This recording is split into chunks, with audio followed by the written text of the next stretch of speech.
does help when I remember to turn my mic on. Hi, everyone. So, let's talk MIT Mystery Hunt.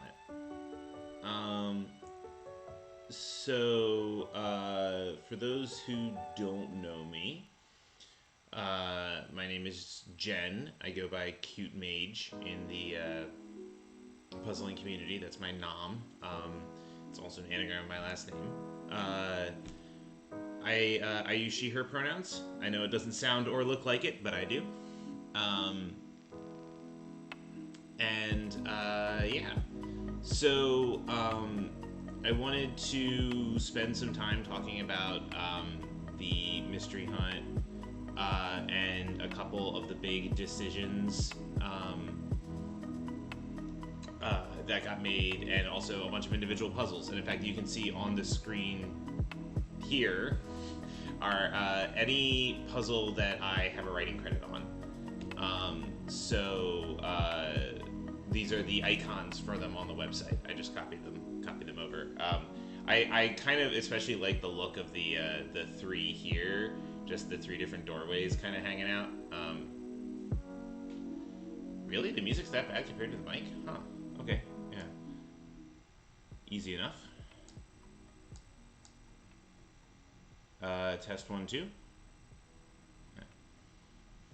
I did not put so I purposely didn't put box A on here because I feel like I technically have a writing credit on it, but I feel like I was significantly more of an editor than I was a writer for box A. So that was on purpose.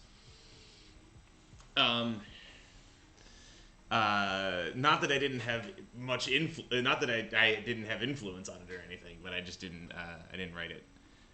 Okay, so that's fair. That was a core part of the trolling. All right, so hi everyone. Hi Lydian. Hi David. Hi Anderson. Hey Debbie. Hey B-Side. Hey Codeman.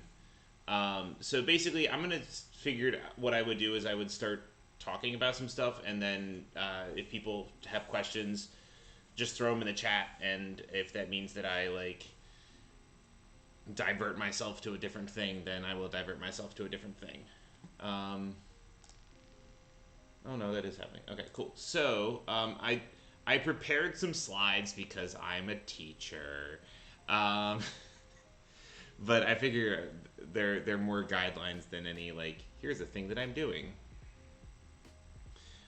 So I first of all just want to highlight that there's other presentations happening. So Shai did a tech presentation yesterday, and apparently it's on his VOD. So you can check that out. He's twitch.tv/renegadeplaid.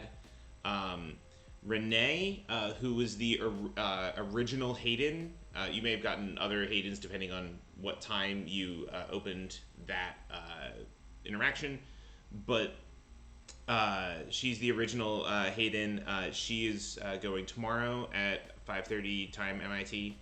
And then Palindrome has an AMA, so if video-based stuff is not your jam, then on Saturday at 3 p.m., you can head to our Mystery Hunt and check that out. And there's also, we have our full credits page up, which is really long. It takes a lot of stuff to do this. Yes, Ben, or B-Side, you should definitely do your... do something like next Monday or Tuesday. I'd be so interested in hearing. Yes, and Renee was the Australian Hayden. Oh boy, we got Justin. Hi, Justin. Okay, so I wanted to first sit down and okay, what did I actually do this hunt? And speaking about a Renee, there's a Renee. Hello, CJ. So here's everything I did. I was the constructor or co-constructor for 14 puzzles. I was one of the 3 meta captains, and I'll be talking about that definitely. I was also one of the meta editors. Yeah, Padwick, first of all, hello, and secondly, yeah, it's very packed. Renee, I was saying that you had to stream tomorrow.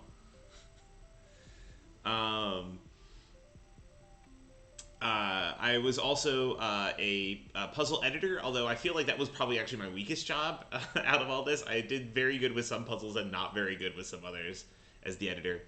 I post-prodded a bunch of puzzles, which is really, really fun. Post-prodding is great. I was one of the members of the event team and wrote 2 of the 4 events.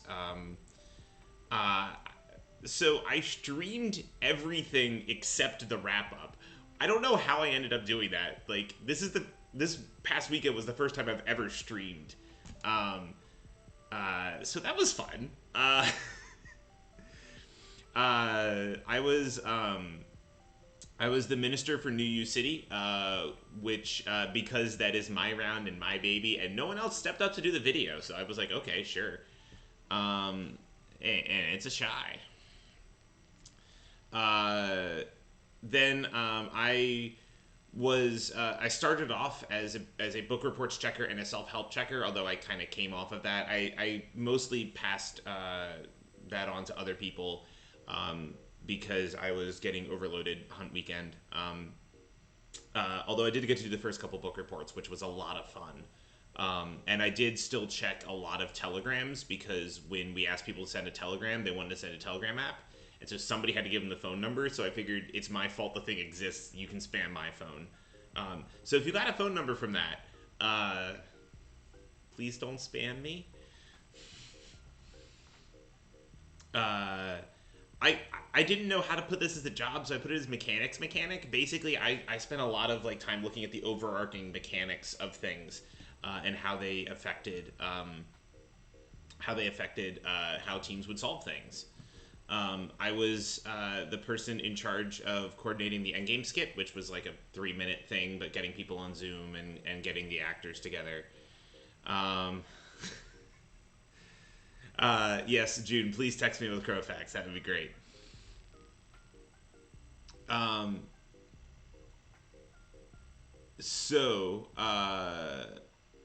Wait, you could just share a nickname? Oh, no. It shows you how much I've actually paid attention to the Telegram app. And then lastly, I just did so many things online, or on there.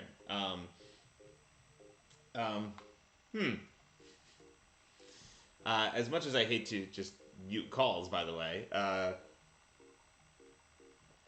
well. Okay. So...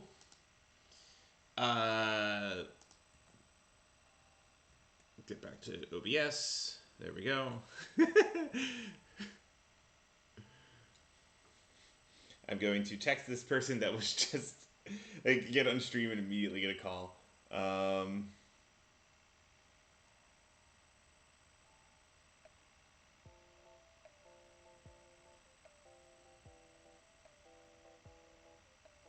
Okay.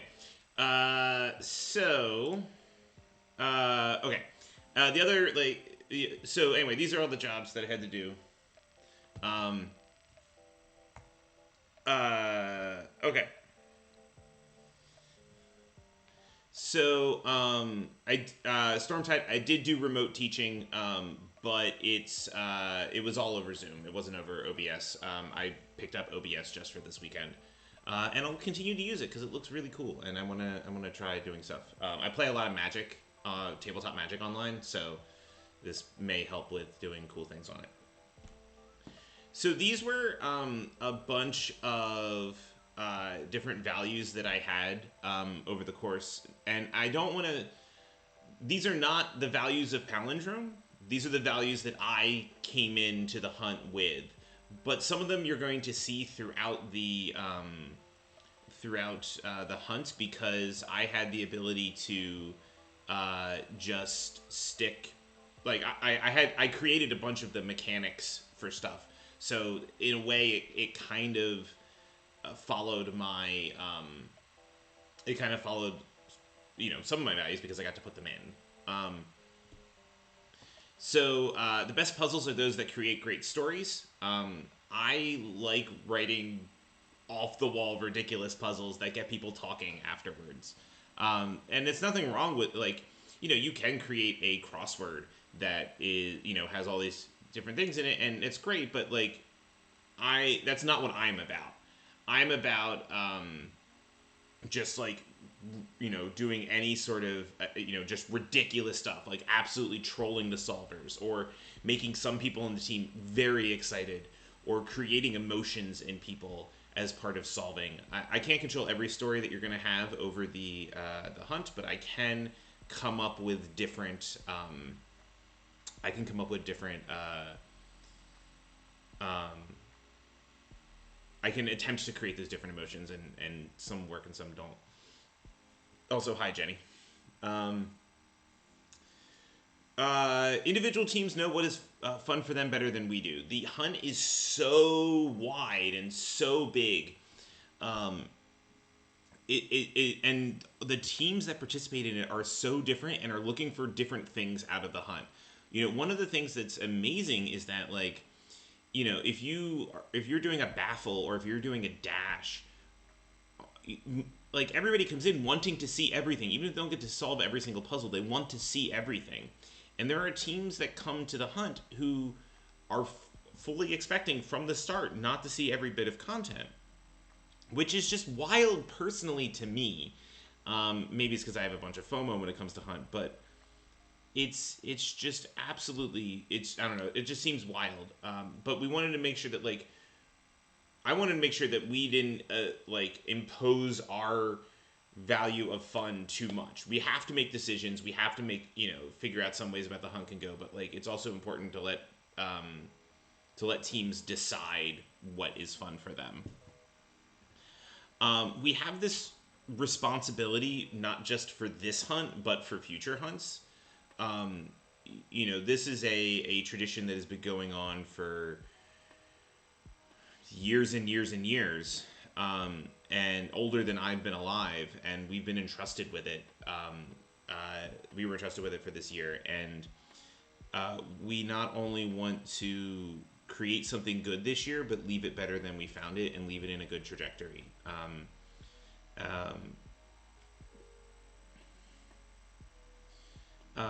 So yeah.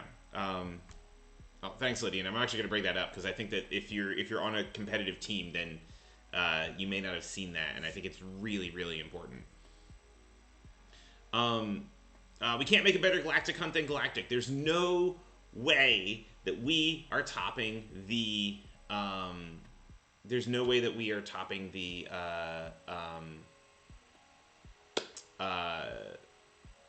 Projection device. That's what it's called. There's no way we're topping the projection device. We're not a video game studio. But Palindrome is a team with a very specific personality. I mean, there's lots of people joke that, like, a Palindrome hunt is like 100 cryptics. And, like, you're not wrong. But, so... just like something that really felt like Palindrome, as opposed to necessarily trying to top Galactic or beat Galactic at their own game, right? This instinct of not, like, trying to push the envelope more, or just trying to be better at or be better at anything. We just want to be good at what we do. Anything I do is stronger with other people. We are a team. It's true, Renee. Cryptic clues is Palindrome's panic button. I will agree with that. Like, I wrote some solo puzzles over this hunt, but the vast majority of which were made much better by editors and much better by test solvers. And I really enjoyed the times that I did get to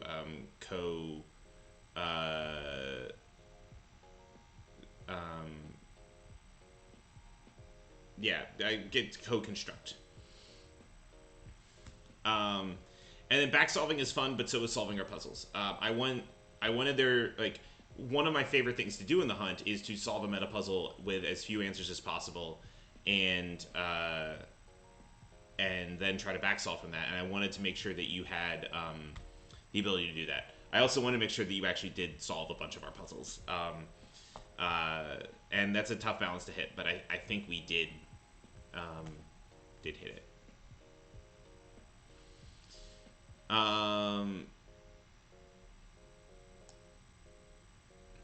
So, Stormtide, I was so terrified that someone would find that spoiler and realize it was a mystery hunt puzzle.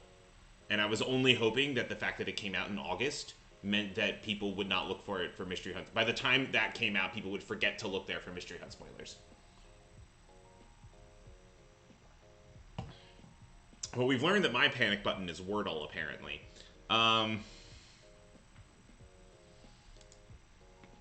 Okay. So, this is, I think, the thing I'm proudest of this year. Is that I mostly got unlocking correct. I mean, there's more than one way to do unlocking, but this felt decent.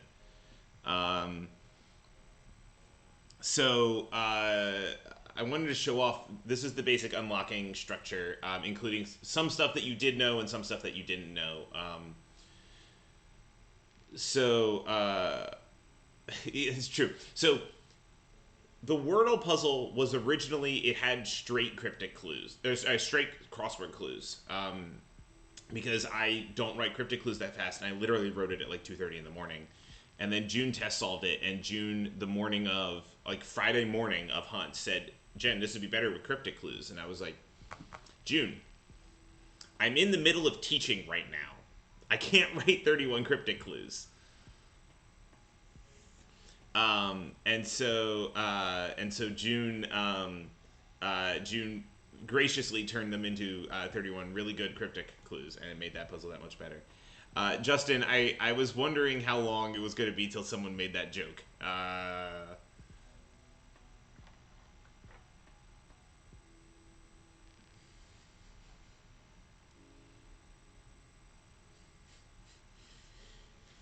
All right. So, besides, Ace falls under the queer umbrella for me, so...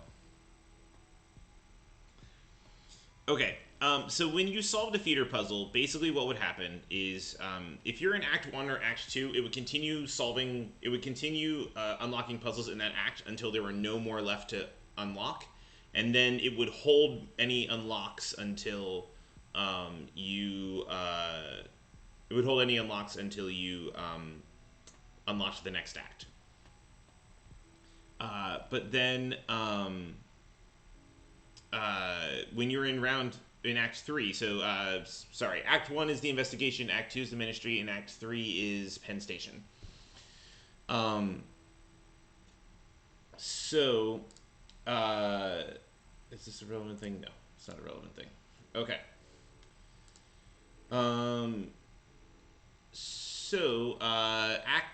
So when you opened Act 3, and when you solved Act 3, the question is, first it checked, did you have enough Act 3 puzzles to open a new round?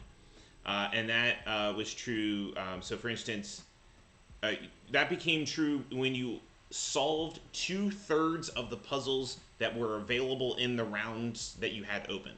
So for instance, in Mystery and Horror, which were the first two you unlocked, there were 29 puzzles available. 2/3 of that is slightly under 19. So when you solved 19 puzzles, the 19th puzzle unlocked fantasy, and then you had 8 more, so it got to 37, and 2/3 of that is around 24.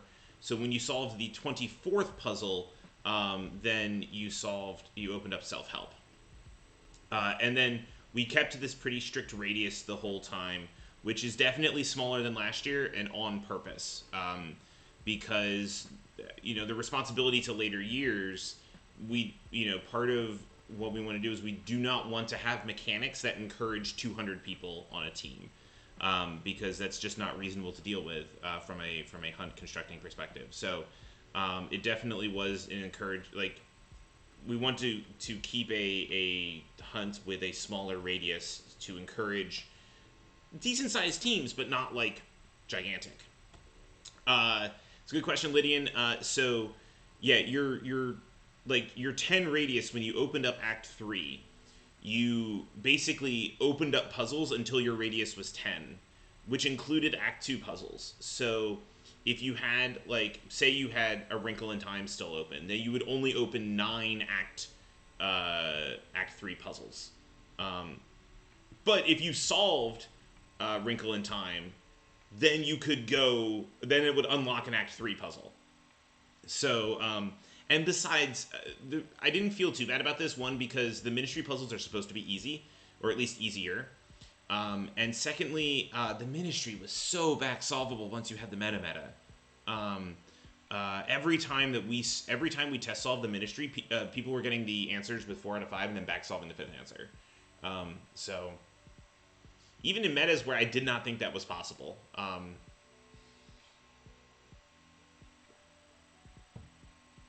So then, if you did not have enough to open a new round, it checked, are there more puzzles left in the round to unlock? If so, it unlocked in that round, and if not, then it opened a new puzzle in the oldest round available. So you basically could make progress in any round that you could make progress in any round you wanted by solving a puzzle in that round. With this being this like wave of puzzles progressing from the oldest rounds to the upper rounds.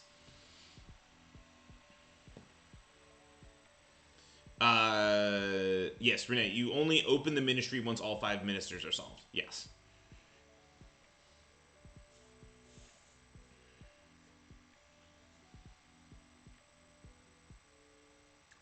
And I wanted to show off, this will be the first thing I'll show off. I wanted to show off this spreadsheet. So, this is the gigantic unlocking spreadsheet.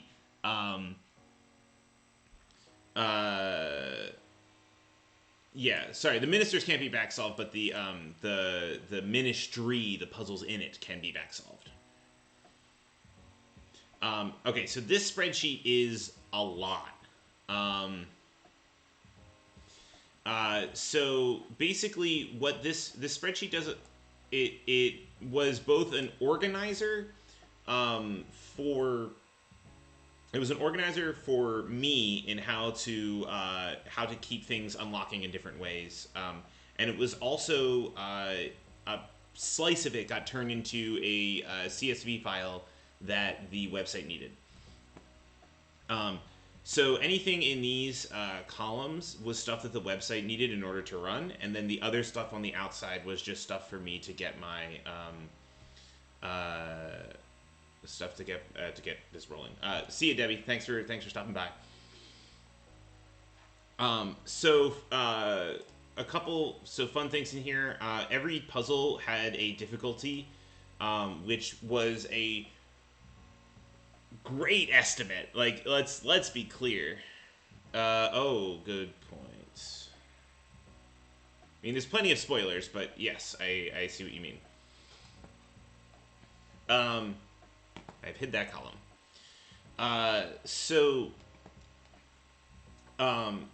Basically, what this would do is I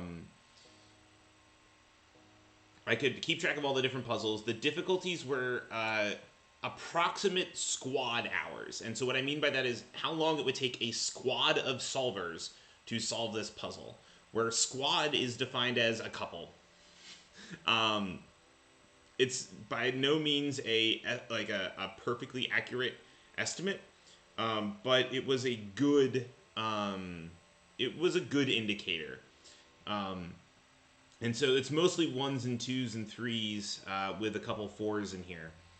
But basically this column here is the order that they would unlock in, and this column here is the order they would show up in the page on the website.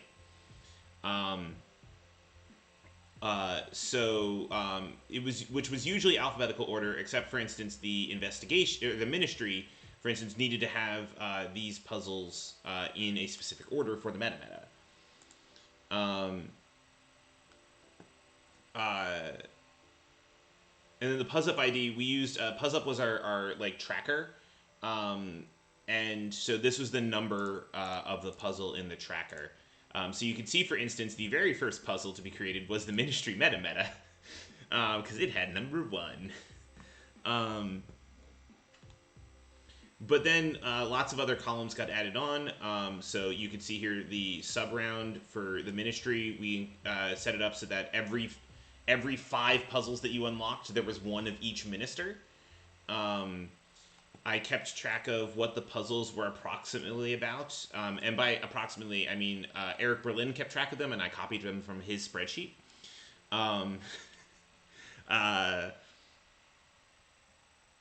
What is 4, 5, 6?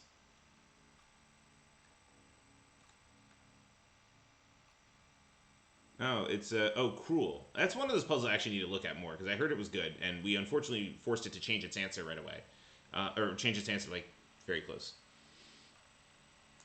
Oh no, there's like 500 in, yeah. I was gonna say like we went up to the 500s. Like there was a lot of puzzles that didn't make it. But yeah, so that way like you didn't unlock two of the same puzzle at the same type. Um, uh, the name we also for Act 1 and Act 2 kept track of what the fantasy feeders were because fantasy uh, we well, again, I don't really like, if you back solve a couple puzzles, that's great. I go for it. Please back solve our puzzles. But we really didn't want the fantasy feeders to get back solved, so they all got put high in the unlocking order, which so that they that you were more likely to have solved them. I mean, Act 1 it was whatever, but in Act 2 that was important.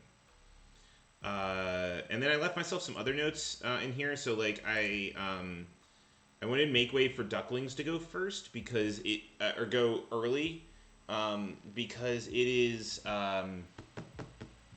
in the final message that 20 is the A in Ran, and same that Dinotopia had to go early because it is the Y in Worm, and I wanted people to if I felt like those were not like those were very interesting, important parts of the phrases, but I think it'd be really bad if like that was the last one you hadn't solved yet, and then you were trying to back solve and that was the issue.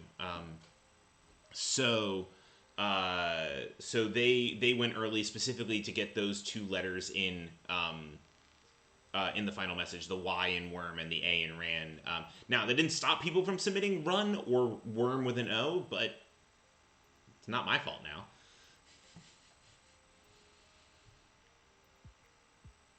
Oh, hey, it's a Hatter. Yeah, Anderson, we had a lot of encouraging people just put stuff in Puzz-Up. Oh, yeah. I actually didn't have that many puzzles that didn't, that got axed from Puzz-Up. But that is because, I committed to, like, some very complicated puzzles right from the beginning and then said, Jen, stop submitting puzzles. You have a couple complicated puzzles you have to write. I kept track of authors because I didn't want one author to be at the end of rounds too often because I wanted people to like solve puzzles, and it kind of sucks if like you write two puzzles and they both get back solved the whole time.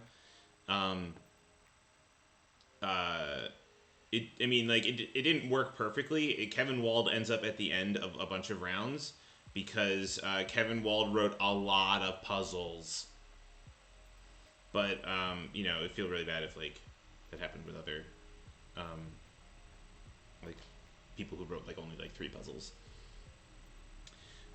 So there, and then each individual round had some of its own things that came up. So like Lake Erie, I couldn't because of how the puzzles like the topics, I couldn't specifically do the 1 2 3 4 1 2 3 4 thing with the different groups in here, but I definitely did try to spread it out a bit.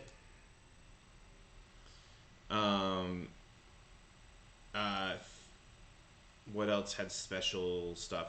Oh, self-help. You can see over here in the notes, I kept track of whether the tasks were short or long, so that it kind of alternated short, long, short, long, short, long, short, long.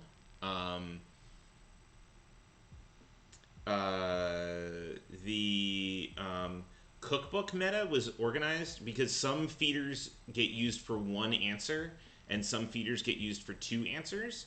So cookbook is designed to give you all the one answer feeders first and then the two answer the use twice feeders, just to make cookbook take a little bit longer because it's a very fun and good meta puzzle. It is also not hard. Yeah, two letters, not two answers. Yes. Romance had a very specific order because of the story that was going on with that meta. Oh hey, it's I can't know. It's a Wayne. Um, so also I will note since this. So David, it's not the only Penn Station meta that was with the meta unlocked late in the round. There's actually so what happened was that so we were sitting on this issue with Recipioria in that it is easier to solve with a smaller number of answers. So I was thinking about it, but then like there wasn't any other ones that did that, and I was like, eh. But Sci-Fi Cisco is theoretically solvable with zero feeders. Like if you can actually figure it out, it's also really hard to do it, but theoretically possible. And so, as much as I love to keep everything at zero and unlock it right away, like Sci-Fi Cisco really needed to wait. And at that point, if we're doing one, it was weird to do one, so we added in Recipioria. And then we wanted to add in like one or two more so they didn't seem weird. So we took biography, so Houston, and Lake Erie, and opened them earlier or later in the round. Basically, all the ones that like built up over the course of the round then proceeded to open up at the beginning. But yeah, so the issue was sci-fi.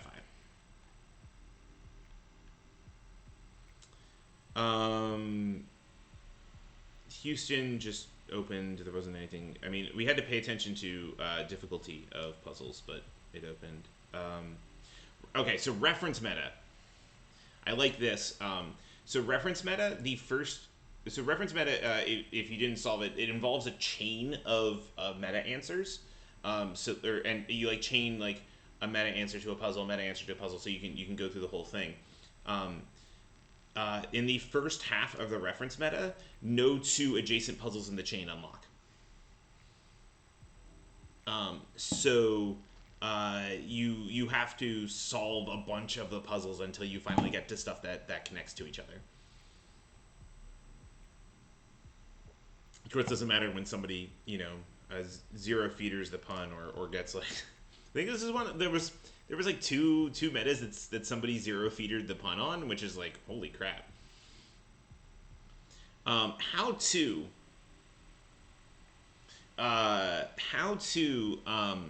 okay. So this was a very awkward round in terms of unlocking. So the problem is that it has how to spell with gears and arrows, which is significantly harder than anything else in the round. And so the question was, where do you unlock it? It was this was a discussion. Basically, if you wanted gears and arrows to be solved anywhere near, if you wanted people to solve it that weekend, then it had to be put early in the round. But it was possible, and in fact happened to Teammate, that you could then end up with only gears and arrows unlocked. Because, for instance, if you unlock how to, and you open up gears and arrows and how to install a handle, you solve a bunch of other puzzles somewhere else in Act 3, and then you solve how to install a handle when it comes time to unlock the next round. You unlock the science fiction meta and the first two puzzles in that, and don't unlock anything else in how to. Now, I think they solved handle, got mid games, and then solved mid games and did it, but it's the same thing. You only end up with one puzzle in how to, and I think that it's a little bit of a bad luck. It doesn't actually affect things that much, except for the fact that the how-to meta is a little bit gated at that point. But what ended up happening was that like the last 5 metas, basically all the teams who were making good progress had all 5 of them open at once. So it just meant that you focused on other metas at the time. Until the unlocking wave caught up to how to, and Teammate was the only team we noticed do that, and their unlocking wave got pretty quick, especially once they got Hartford and back solved everything in Hartford, and then that was fine. Also, again, it was harder to do the less puzzles you had left behind in previous rounds. And so it made solving puzzles in previous rounds really useful, which is kind of what I wanted. Like, it's one thing to say, like, all right, someone back solved my puzzle. It's another thing to say, people ignored my puzzle because it was the last one to unlock, and then the meta got solved and it didn't matter anymore, right? Like, I don't know. I feel like the second one, the first one's at least a little bit better than the second. So yeah, if I was to redo this now, I would drop my camera. If I was to redo this now, how to would unlock earlier in Act 3.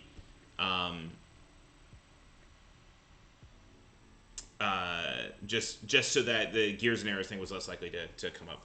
It's not my floor reveal. It is my it's my desk. Fine. I need to tape the camera onto this ledge here that it's on. And I'm glad that felt good. Just like, I don't know. I was trying to eliminate as many bad feels as possible.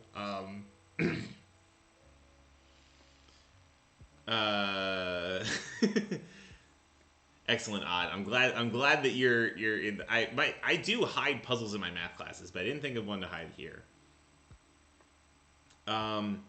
Yeah, and then sci-fi, and then a bunch of spoilers that if you don't want to know, then I'm going to hide.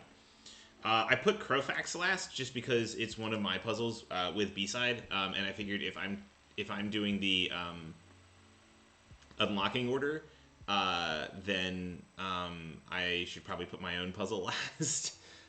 Sorry, Ben. It did also make it nicer that like it meant that people did not just overwhelm the texting system in Crowfax, which was definitely a thing that we were worried about. Excuse me. It did also make that puzzle less expensive. The JavaScript version of it is up, by the way. So the post-hunt version, which is good because then I can stop paying for Twilio.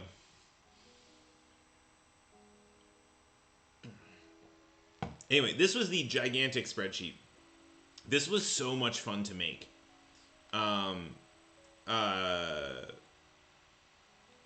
Yeah, I spent so much time with this spreadsheet open and explaining it to other people and doing stuff. Yeah, honestly, like, if there's one thing that, if you're, like, post-solving and take a look at, like, this whole sci-fi round, really, like, it had, the sci-fi round had the issue that, all of the authors, except for, I guess, me, didn't know that the round was coming last.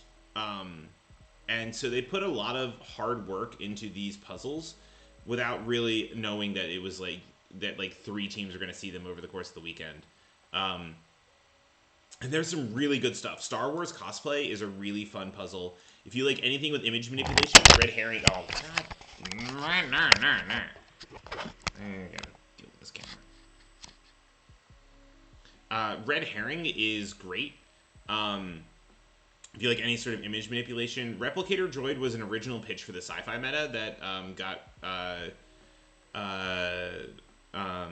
turned into a feeder puzzle. Lists of large integers, I have heard good vibes about it. Yeah, so, yeah, the camera is nodding in agreement, yes. Oh, Cheers. Cheers was a puzzle when I was test solving it. It's a wonderful puzzle. As soon as I realized what was happening, I started, like, yelling at the constructors that they did that. But it was great. It was absolutely wonderful. The one that was a pitch for the meta was the one that was a pitch for the meta was Replicator Droid.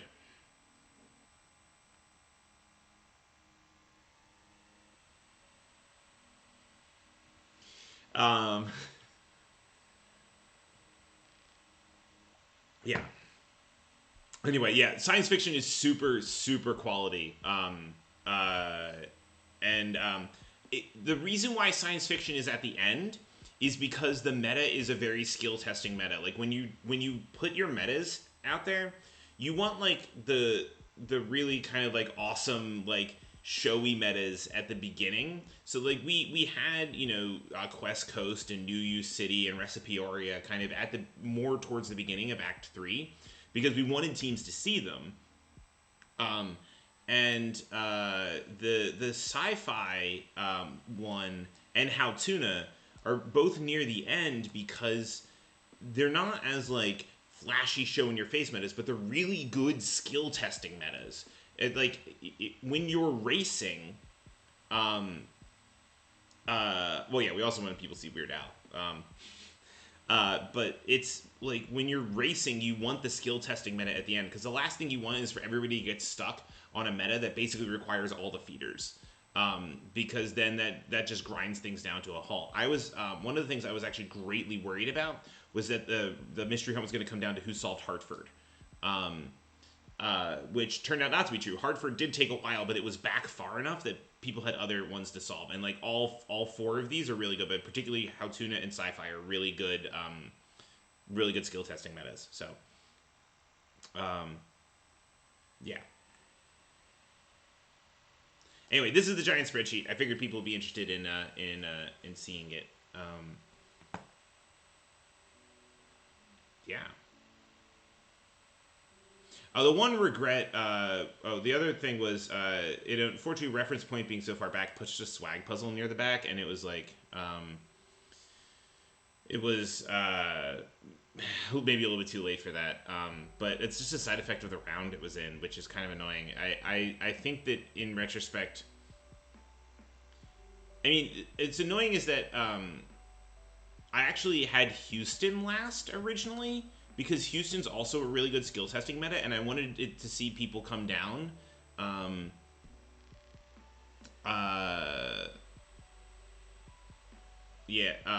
But it was just filled with really hard puzzles. So when I say skill testing, Padowick, what I mean is it's not that it needs a strong aha. It's that they're definitely possible of being solved with less feeders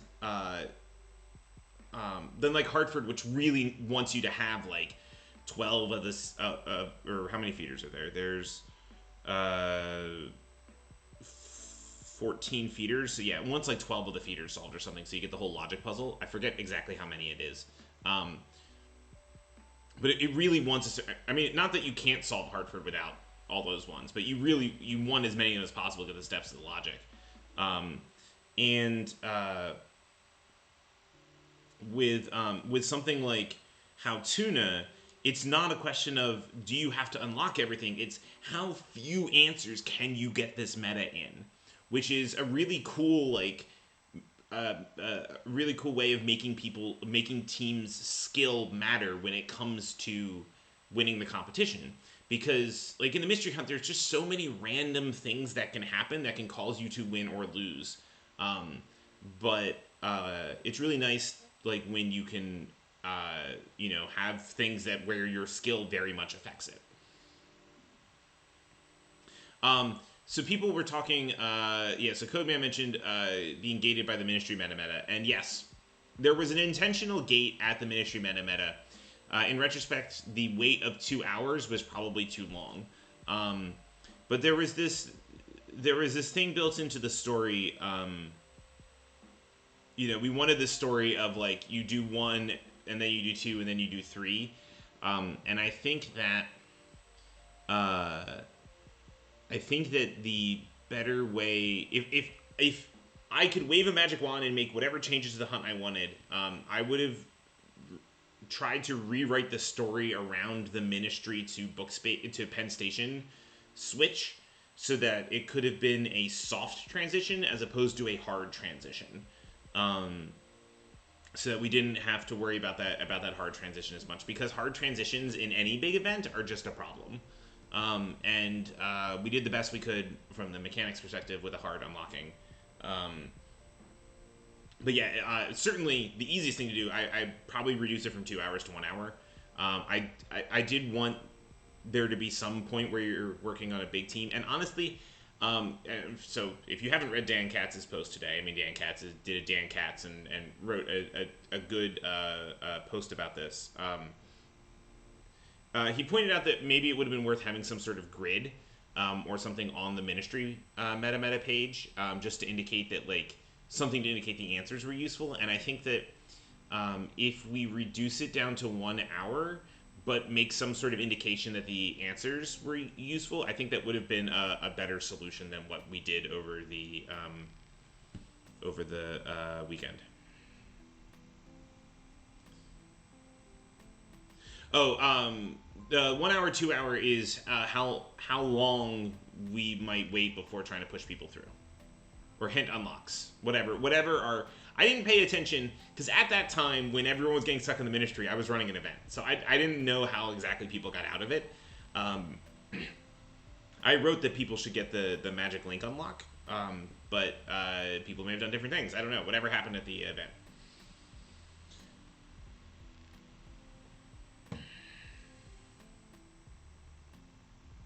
And what was interesting was like pointing out that the not realizing the meta feeders were also the ministry feeders were also used. Um, uh, One thing, so I was talking with another team about this, and they that was their problem, and I realized that, and this is a big palindrome oops. We never tested the ministry meta with people not knowing that the feeders were needed. Uh, all of our original tests did not. All of our original tests actually. Let me see if I can pull up what the original test document looked like. But all of our original tests had the feeders just listed in the document. Puzzles. I'm pulling it up on a separate sheet or a separate window for obvious reasons. So it was in Team Aardvark.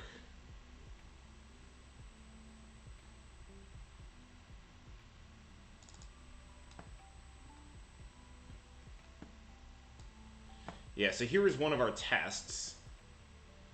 Yeah, and in the test, you can see that like we had a more descriptive version of this, but we gave people these answers. This is the set of answers we gave, which was not fitting into any of the metas. Like we had to test this first, and then we gave them the meta answers. And a funny fact, Hayden was originally goes on longer than Ayn Rand, until this turned out to be too restrictive. And yeah, and by the time we had the whole round ready to test, everybody knew that those answers were being used on Palindrome, and we didn't really have any blind test solvers. So, yeah. And then we had these unrevealed answers over here, like Omen of Hope and Vaporwave. These answers were, by the way, picked via a very scientific method of me looking around my room and around the area here and deciding what answers I had that could fit for this. Yeah, I mean, if this is our biggest, if this is his biggest critique of the hunt, then I am fine. There are significantly worse things that Dan Katz could have brought up. Yeah.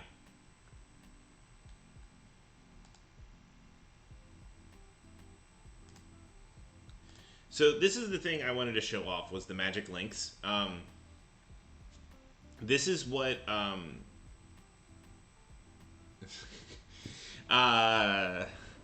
this geometric sequence was from some math counts thing that I was doing with middle school kids.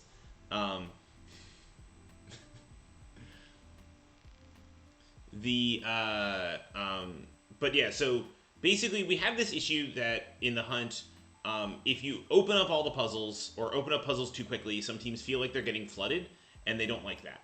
And we also have the thing if you open up things too slowly, then some teams they're like, what's going on? There's supposed to be a million puzzles here. And so this was our solution. We basically so this is when this is the letter we would send out if we were unlocking Act 2. So unlocking the ministry to teams. We'd basically say, hey, here's we want to offer to unlock the next act. There are reasons why you might do this and reasons why you might not. And so I wrote out letters for for each of the different situations which we might unlock stuff. That basically hopefully gave teams an informed choice as to how they could make it, and then just said, all right, if you want to unlock it, here's a link. The tech team provided links, and then send them out and say, here's the link, you can click on this, and then you will unlock up to here. It explains exactly what it's going to unlock.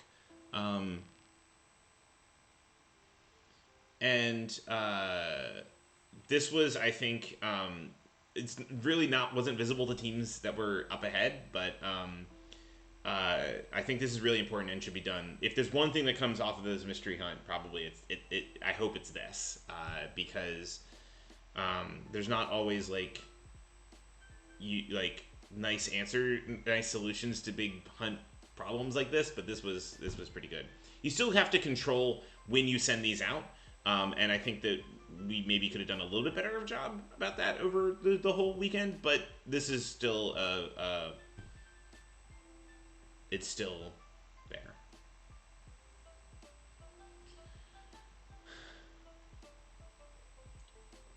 Somebody mentioned in a public forum the idea of a hunt that works backwards, and every team comes up with a hunt that works backwards idea, where you start with the meta solve and you have to back solve all the metas, and which is basically just a whole hunt that was the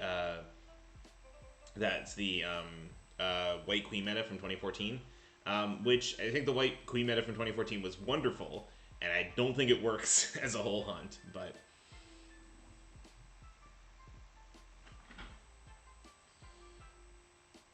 I'm glad people like this. Okay. Rate limiting. Yeah, June, that's exactly it. You pass the buck to the team captains, and they're better to answer it. They're better equipped to answer it. Okay, so rate limiting sucks, basically. You have to have it if you're going to have automatic answer checking, and also it just, it doesn't scale greatly.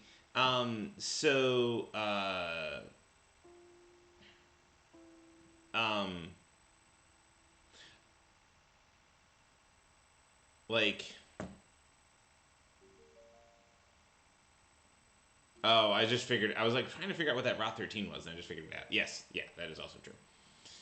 I think that fundamentally rate limiting is broken, and we almost have to go back to phones. It's tricky in an online hunt. I would have pushed for this more. I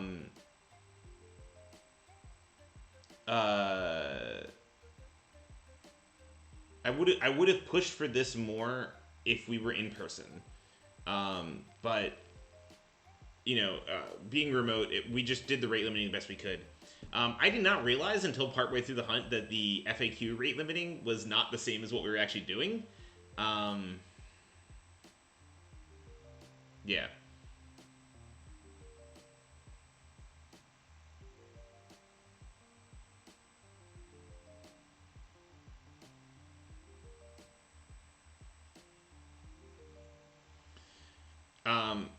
So the rate limiting is my fault. Do I still have the... Yeah. I was talking with teams on Zoom. I was trying to get stricter rate limiting, just because I think we want to have the option of going back to phones at some point, and if you're going to do that, you really want to train teams that don't put every single thing you want into the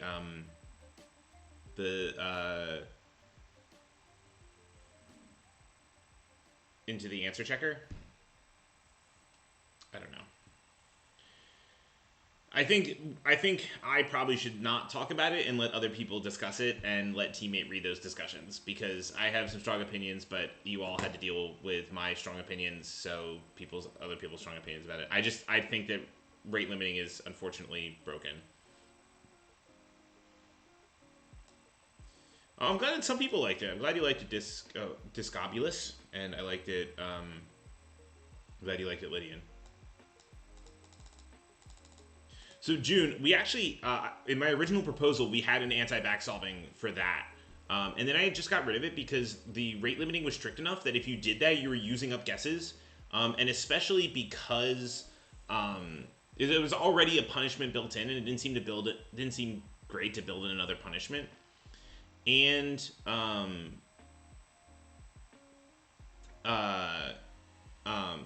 but when the interesting things about rate limiting was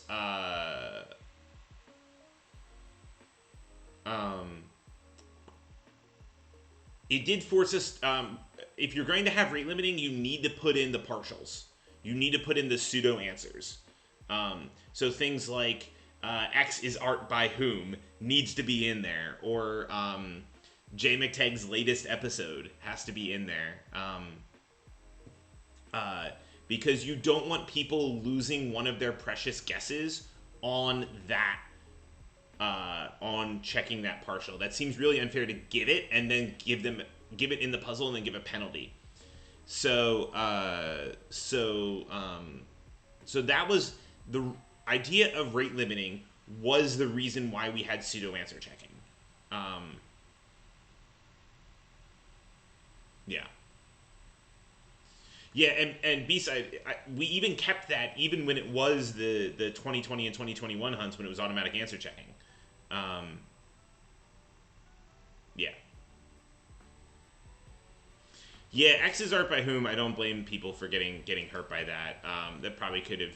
I saw someone else's blog said that it really should have had like a 4-6 at the end somewhere, and I don't disagree with them.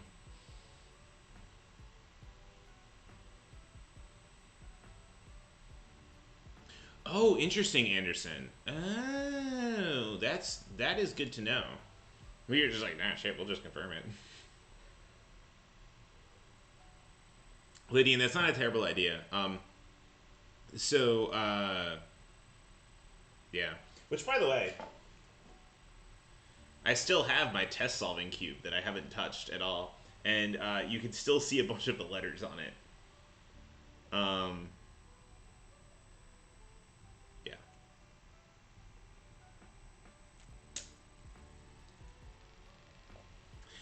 Apparently, a bunch of people solved and test solved this in a spreadsheet, and I was just like, when it happened in my group, I was like, no, absolutely not. And I just pulled out my cube and started doing it on Zoom, or doing it on a Discord video chat in front of everybody else, which was good because I didn't see the pattern. And somebody else is like, Jen, there's a pattern there. I'm like, what? Oh, crap.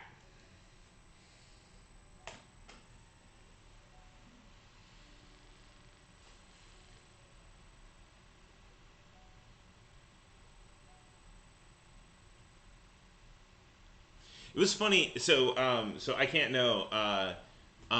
Whenever I was doing book reports, there would almost like the task that was balance 20 things in your hand.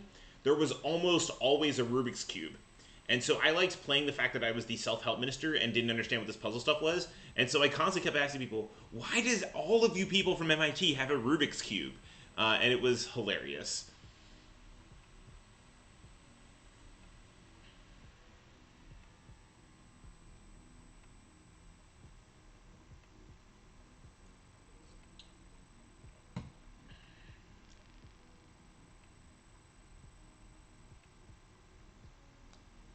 All right. What's next? Oh, yeah. So I'm not playing these, but these might make their way out. I can write up a giant post explaining things. I am much better at just talking and explaining. I am a teacher by nature. This is just what I'm good at. And so early on in the hunt, what I did was I would just hop on camera and like spend 25 minutes, make a couple slides and spend 25 minutes just explaining something. So I went through a couple old mystery hunts. I have the 2014 ones linked here. I would go one video just explaining the structure and then another video explaining the metas behind it. So I did 2014, 2010, and 2011. And the idea of this was I did these while we were breaking down themes and writing all of our themes so that people could see like what a theme structure looks like. What are the important things that you have to mention? I have to make sure that there's nothing unusual with them, but I don't think there's anything that wouldn't want to be public. But I think they're still unlisted. So they will be hopefully again. I specifically took a lot of care to make sure there wasn't any palindrome specific information in them because I wasn't sure. I didn't want to like have someone spoil the hunt for them because they accidentally saw one of my unlisted videos. How did I get to? Anyway, I'm drowning in purple sweatshirts over here. But yeah, these are unlisted. And then this one I did for meta puzzles. I wanted to talk about meta puzzles as an art form because we did a bunch of we had a lot of like physical mechanical puzzles and like not mechanical. We had metas where the mechanics worked. It was a physically working mechanical meta. It was not like a very artistic meta. And so I wanted to like talk about like what the artistics what it looks like to be an artistic meta. So anyway, these were I think these were some of the most fun things I did the whole year was explaining stuff. That's why I like hopped on the idea to do this stream once Justin suggested it. So yeah. And also, so B-Side joked that I should make a hunt video that was basically me explaining a hunt that didn't exist yet. And that basically turned into the Mystery Hunt.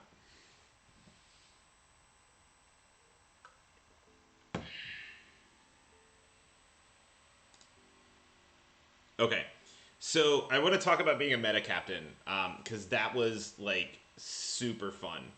So when it came time to meta writing, we split up into yes, that is an L in Mystery Hunt.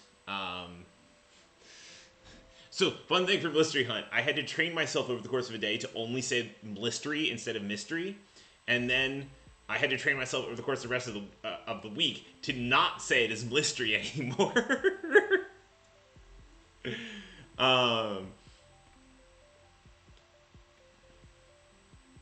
So yeah, so when it came time to write meta puzzles, we split up into 3 teams, and so I was in charge of Team Aardvark, and basically in the teams, we were creating metas as a group, and then taking those metas and bouncing them off of each other, and then sending them. We would test them internally, and then once we thought that they were ready, once the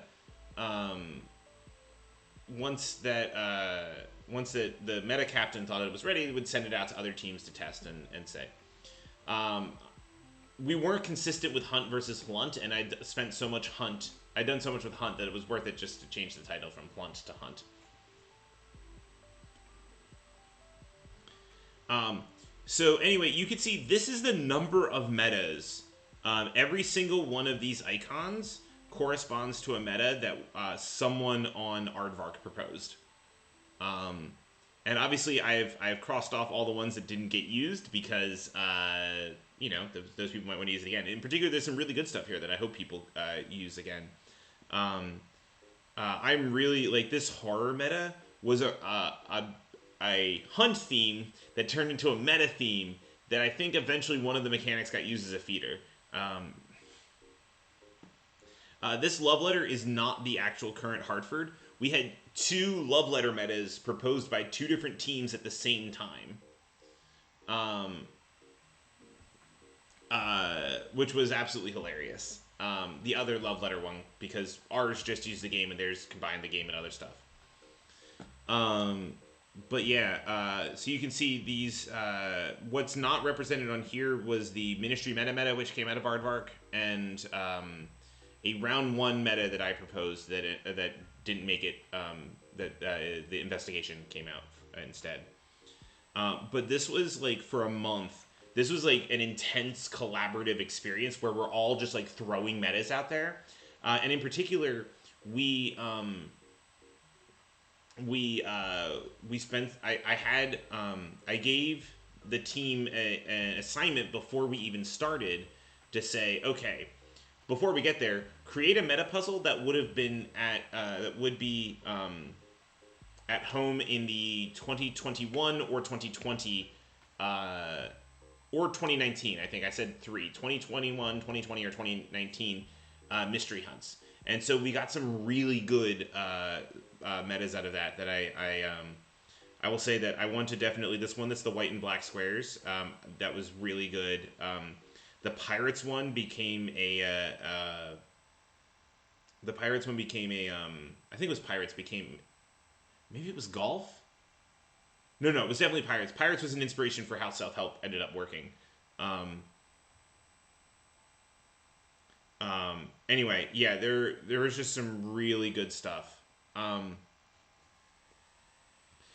We went round themes followed then by metas. So you can see we had these in order here. We spent a time of um, we started off uh, by just like listing genres, and originally we were going to have a bigger difference between fiction and nonfiction. Um, and so we were going to have 5 fiction and 5 nonfiction. And I mean, that's what we ended up having. And the 5 fiction were pretty obviously from the beginning fantasy, horror, mystery, romance, and sci-fi. And then the 5 nonfiction, we were like, we got a bunch of things that were like, all right, we'll see what solidifies. And the 5 that showed up, cooking, self-help, reference, biography, and how-to, were the ones that just had the best metas associated with them. So that's why you can see like there's like multiple fantasy metas here, none of which were the one that actually got proposed.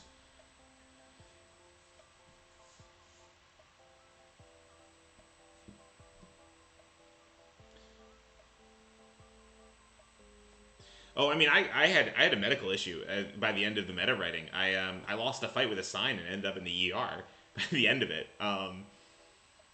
So I could hear you on the health issues, but it sounds like a you problem. Um, I was fine. I was fine. My glasses weren't, but I was fine. Um, I lost a fight with a sign, obviously. Um, anyway, I am super proud of the collaboration we did on Aardvark and overall just the effort that got put into this. Uh, um, no.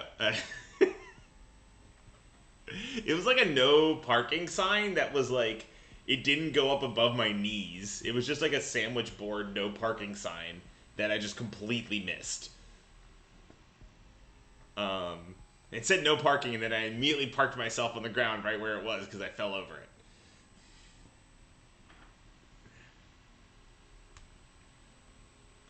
Um, and then this is the other slide before I kind of just like go have fun on the website. No parking. um, so I showed you a little bit about the constructing Act 2. But like Act 2, this was a ridiculous endeavor. So I didn't keep that open. Hold on a second. Let's go find it.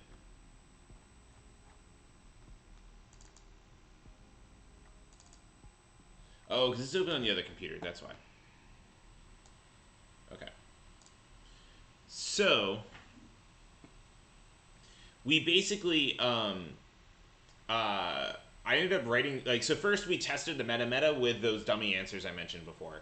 And then I wrote these meta guidelines for submission of metas for Act 2, just to make it very clear as to what was going on. It's like your answers will be mixed up with other answers, so you have to have a clear thing that made your answers different from the others.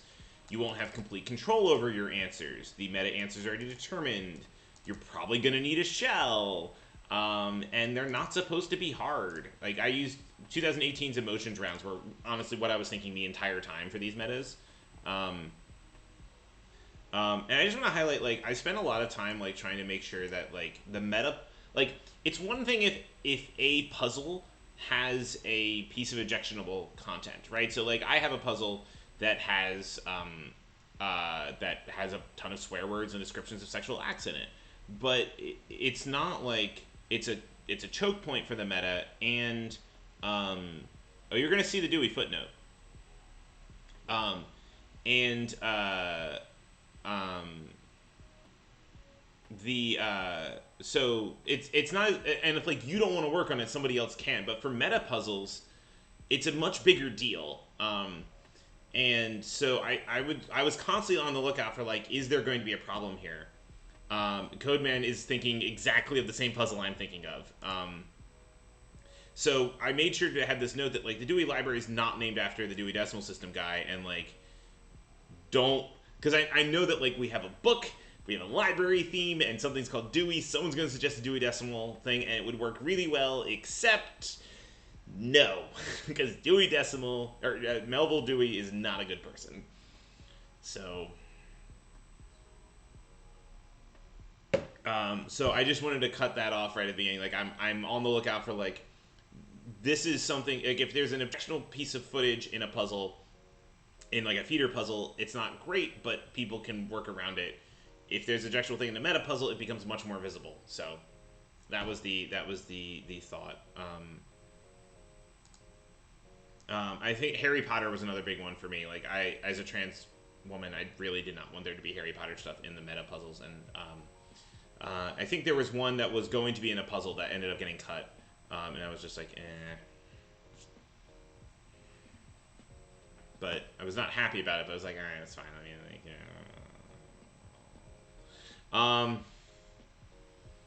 but the puzzle got cut anyway.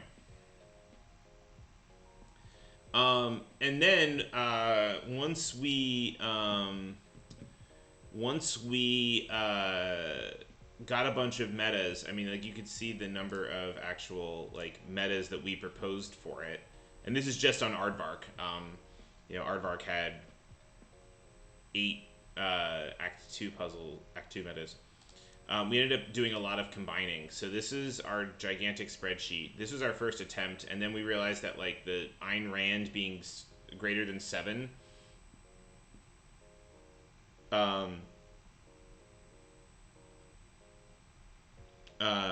Oh, I didn't know that about Shai using a non-HP quote. That's good. And, like, we could not get the is longer than Ayn Rand to work because it just required so many answers to be 6 letters or less. So we ended up changing it to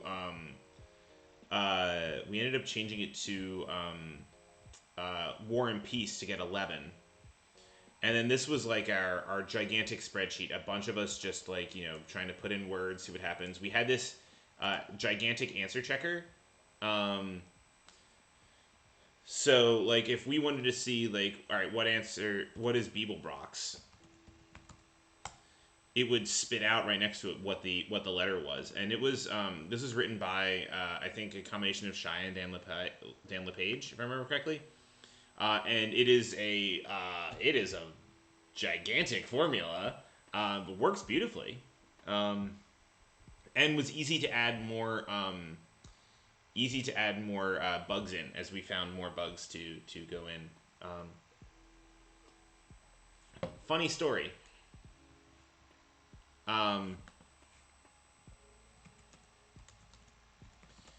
So this was originally an O for a long time. And then it turns out that fluke is a bug that we didn't have in our answer thing. But fluke is a real bug. So the one answer is Gospel of Saint Luke, specifically so that we didn't have the fluke issue. But yeah, so then we had this whole thing here. We brainstormed various different answers that could fit in different letters. I would like to highlight this one, which I really wanted, but Mammoth Hot Springs filled the Y and used that bug, so we didn't end up using it.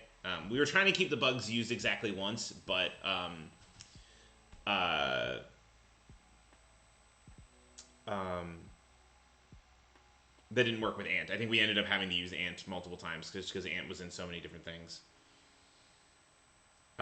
This is also when we found Valliceliana, which is a library in Italy, and also worked in our meta. And we're like, wait, what? No, we have to do this. You kidding me?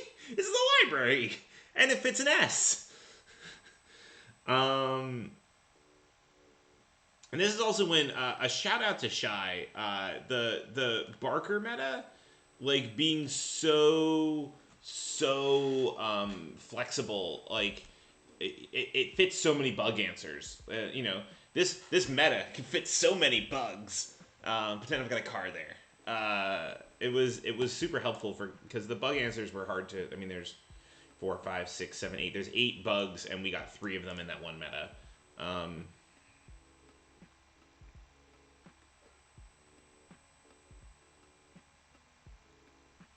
Yeah.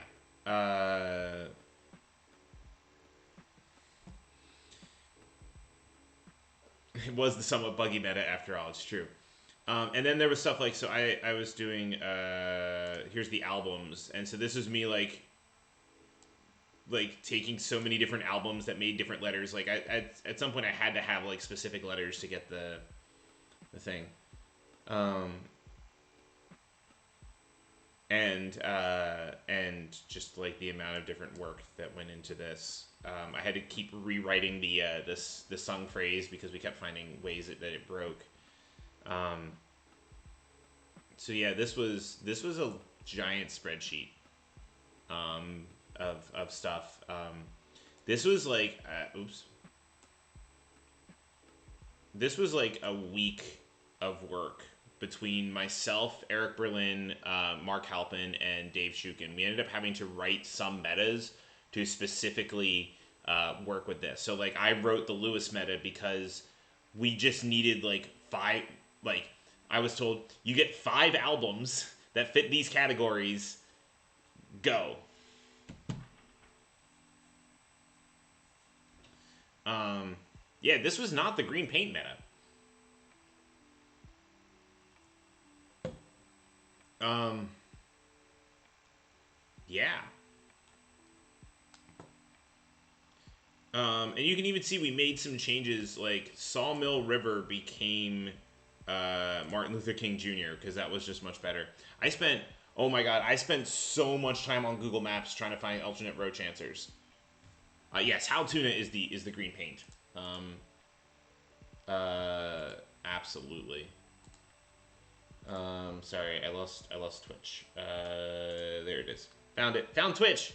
Hi Twitch. Okay. So, yeah, it probably should be an answer in every hunt. I felt kind of bad about putting that one near the end of the ministry, actually. It's a good map. It's a good puzzle, though. Go solve it. Um,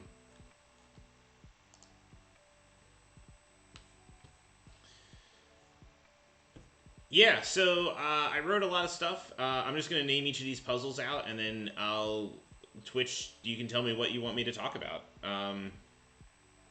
So this was the Lewis meta, Wrinkle in Time, the Fruit Around. I don't have a clue. Both the tech puzzle and the Wordle puzzle that replaced the tech puzzle.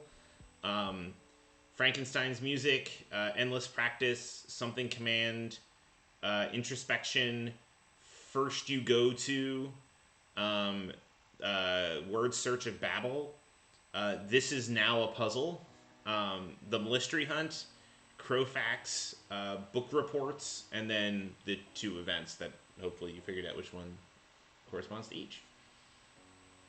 So, is there a particular place people would like me to take to start looking at?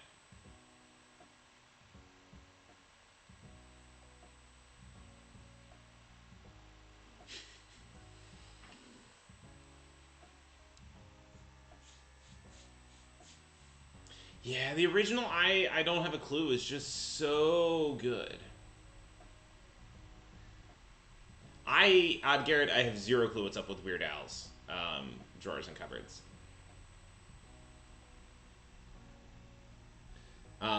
Look, I was just the editor for that. I was not the person who had contact with Weird Al. All right. Well, I see 2 votes for Crowfax. Let's go. Let's go talk about Crow. Yeah.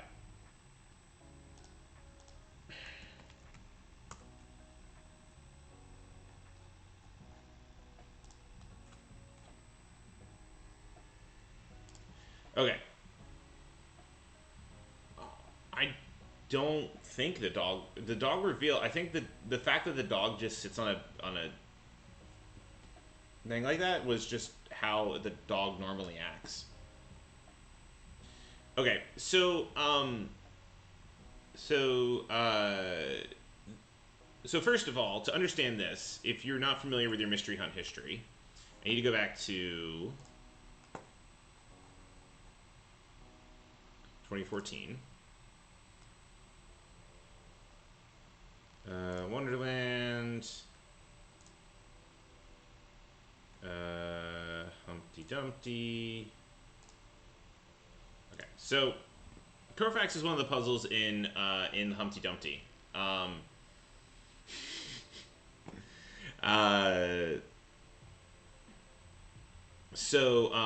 Crowfax was this is a nice puzzle where you started texting things, and you would follow the instructions. You would type crow.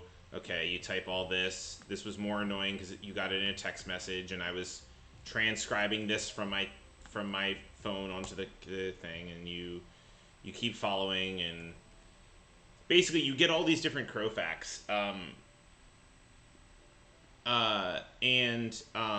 Basically what ends up happening is that these Crowfax, they're all quotes from a television show, and you can use that information, but you're basically doing this kind of little silly text app as you're going. You have to go find this crow getting a peanut out of a box. It's just a really, really fun, like, weird puzzle. And it was just a super, super awesome puzzle. But then that year, B said, "Oh, hey, it's a Spelvin. Hi, Spelvin." That year, Ben and I did some, when we got massively stuck in the Red and White Knights round, the two of us just kind of went off the rails a little bit, and we started texting tweeting fake Crowfax.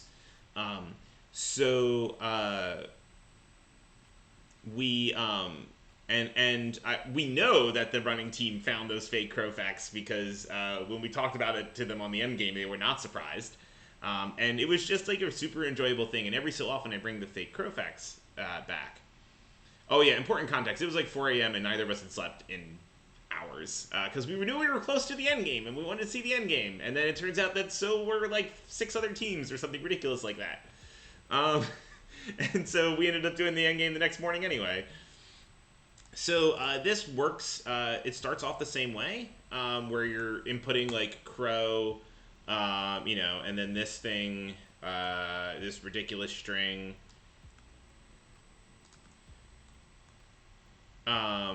This accepted any number at 1,000 or greater. So,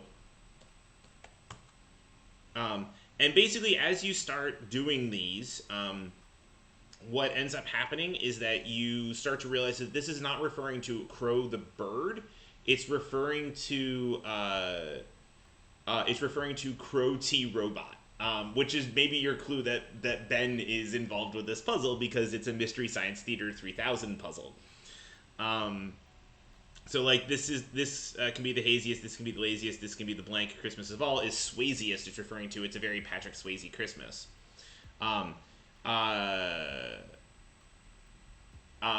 Dan, Spellman, I will try Crowfax then. Don't stop me. I will do it. So anyway, when you do all of these, and this, nope. Left arm? There we go. Do I remember how to spell the answers to my own puzzle? There we go. You get this map. And basically, I'm not going to spoil everything. I'm not going to spoil everything about it, but basically, you solve this puzzle, and it looks like it's a pretty short puzzle along the same lines of Crowfax, except then this solves to now go to Twitter. And if you go to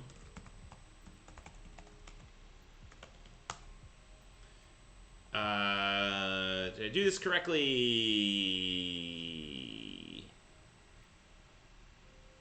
This is taking a little too long for me to be happy about this.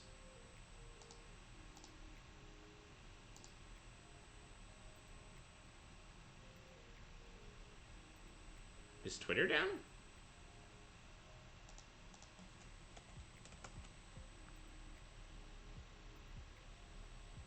Huh. Okay, I think Twitter's just not loading on my computer. Anyway, if you go to the Twitter account for Crowfax 3000, it provides another like 104 Crowfax or something along the lines. And so there's a second puzzle involving Crowfax tweets, which was how Ben and I basically took this puzzle and made it our own. And so yeah. But, one of the things we did, we mentioned at the end about how we really liked Crowfax. I mean, honestly, the thing is that the 2014 home was so good, y'all. Like, I was slightly frustrated by the Red and White Knights bottleneck.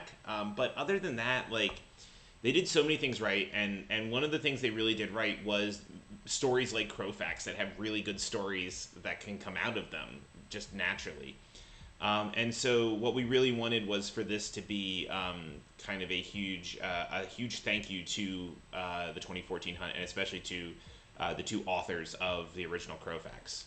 And in fact, I got a chance. I stopped by in C-Tech Astronomy Total Landscaping and got to mention that to them, which, by the way, is the best name this year. Oh my God, we did have someone from HQ go to attempt to visit C-Tech Astronomy and accidentally visit C-Tech Astronomy Total Landscaping, which I find is the most hilarious thing. So yeah, but the when Crowfax, like, even if you don't want to solve the puzzle, it's honestly, like, once you recognize that you have to go here, it's not that hard of a puzzle. Yeah, they have good names every year. But even just reading it, like, Ben and I spent a couple days coming up with at least moderately funny Crowfax. And one of the things we're going to do is we were going to encourage teams to post Crowfax on Twitter as part of it, but then it was the last puzzle open, and we were just like, eh. Lydian, it's a joke to the Four Seasons Total Landscaping from Election. Yeah. All right. I'm going to go refill my water. So while I refill my water, why don't you people post about what other puzzles they want to hear a story about?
Oh, one other thing about Crowfax.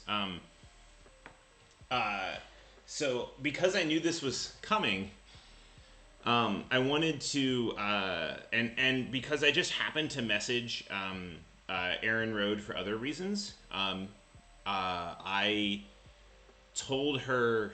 Um, uh, I told her there is a puzzle that is a tribute to a 2014 puzzle, um, and apparently there was a fun guessing game as to whether they found the 2014 tribute puzzle or not throughout the entire hunt. June, I don't know anyone who could beat Andrew Eston's marching bands.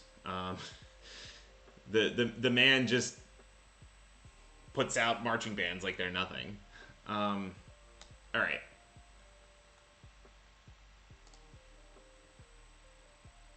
Oh, that is a very cute crow. Be careful. Crows are murderous creatures. Let's pronounce Rhodey or Rhodey. Good to know. Okay.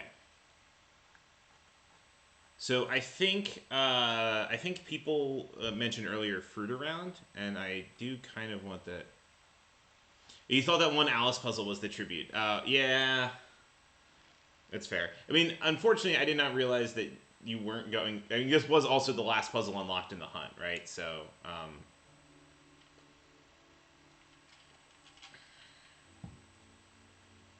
um, okay. I am glad somebody noticed that.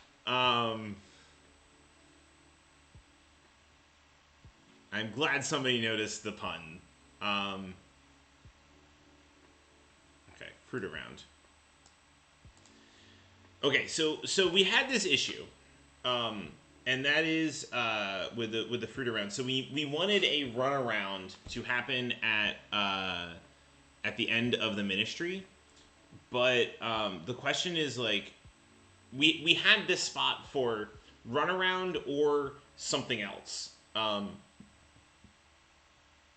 And we didn't know what that something else was going to be, and it was pretty clear that we didn't. When it became pretty clear that we were going to be moved online, or that we were going virtual, we were debating like what this looks like, and I was trying to think of like mechanics that you could do, and one of them was you would think of like the website, uh, like looking for things all over the website, but that's what our actual end game runaround was.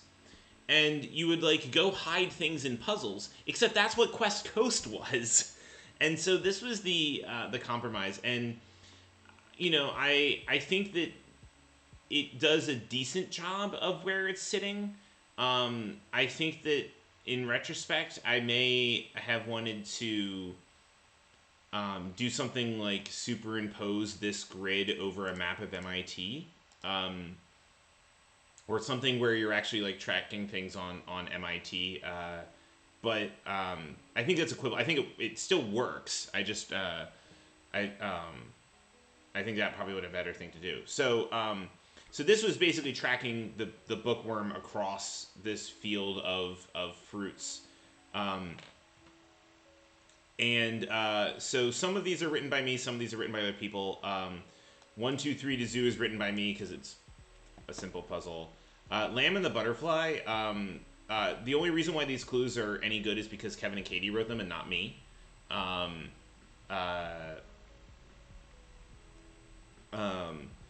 My very first book of motion is it's the baseball puzzle that looks significantly harder than it actually is. Like this whole set of puzzles looks significantly harder than they actually are, which was kind of the goal because it's supposed to be solved by a lot of teams. I really, really like things that don't look like cryptograms. This is a common theme for me. So the nonsense show is definitely, I think, the highlight out of all this, and this was B-side writing. Uh, William Carlos William. The when it comes the plum poem parody. I just called it the plum poem. This is just to say. That's what it's called. This is just to say.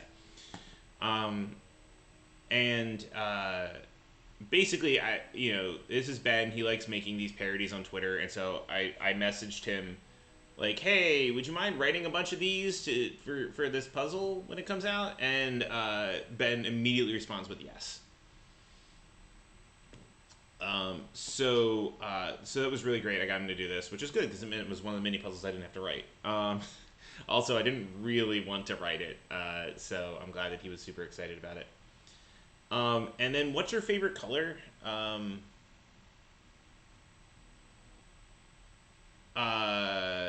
Yeah, I could talk about that when I'm done with talking about the fruit around. I will add that onto my discussion disc. So, what's your favorite color is a puzzle about the orange line. Which this is really funny when you test this with a group of people, none of whom are in Boston. But I got a little bit of flack for putting an image carousel in here, but the idea is that it's supposed to be a trip down a train, and this is what you see outside the windows. So that was the idea.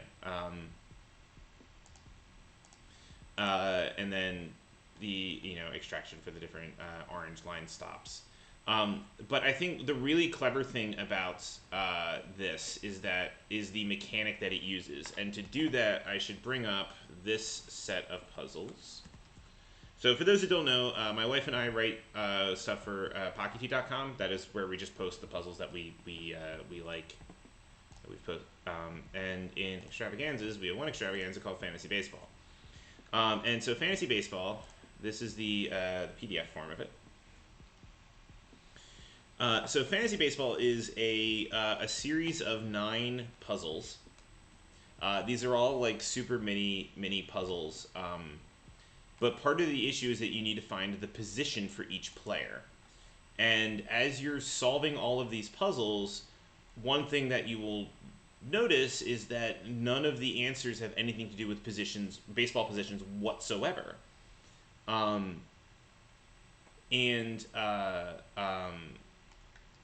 The trick is with this is that the answers don't have anything to do with it.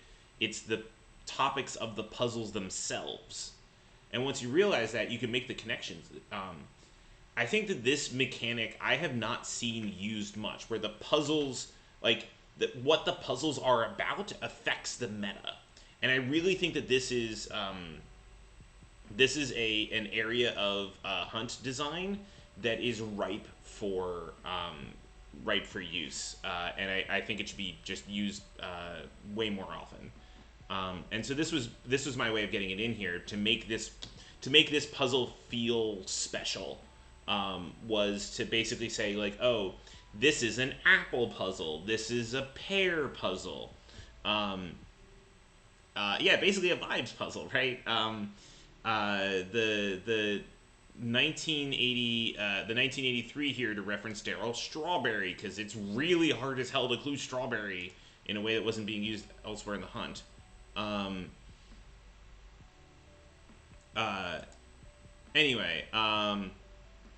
So this was that was the idea here. I really think this is an untapped gold mine of the way puzzles work. Although you can't do it that often, but when you do use it, it's just so beautiful. And a nice thing is that if it's over a big enough area, then you start to pull in people who've worked on various different puzzles, and it really feels like you're pulling something together. Anyway, I hope that I get to solve a puzzle like this at some point, because this is my throwing this out there in the world and hoping that people bring it back, because this mechanic is just really cool. And folks are super excited from solving it that I saw.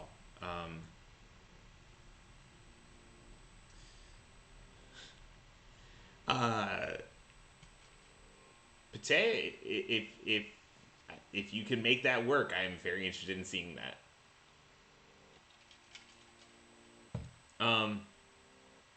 In terms of gating stuff behind it, so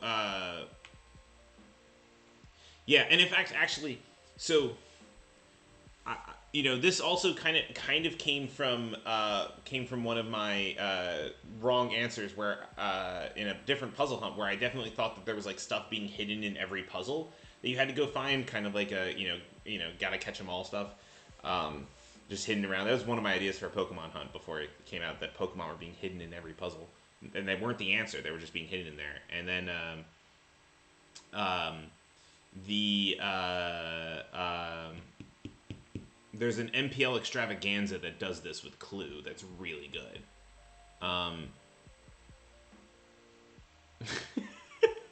Anxiety is the answer to a lot of things. As for gating this, so the idea, like...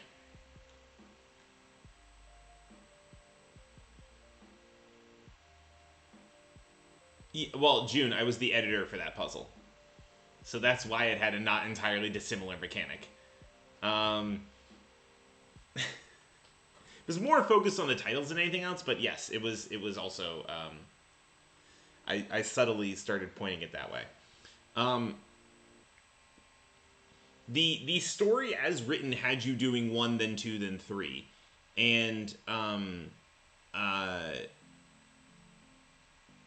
all I could really do was, as the person who was dealing with unlocking and dealing with the mechanics, was to implement the story as it was given to me. And I'm going to,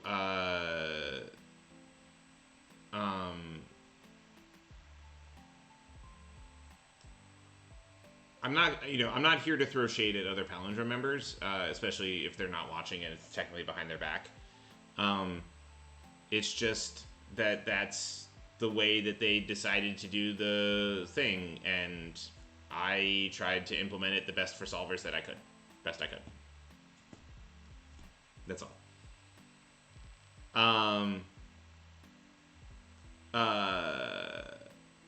So Codeman, I don't...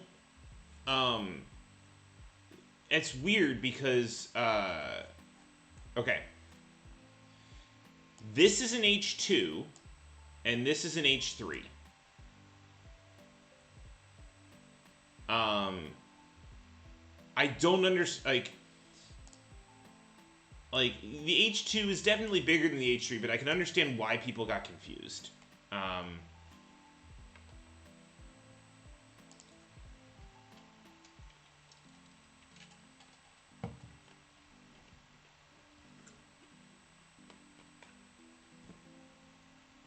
Yeah. But, I mean, honestly, I noticed that for, like, 1 or 2 solutions, but I knew that the design was constantly being tweaked, so it's just like, whatever, they probably got that. I'm not worried about it.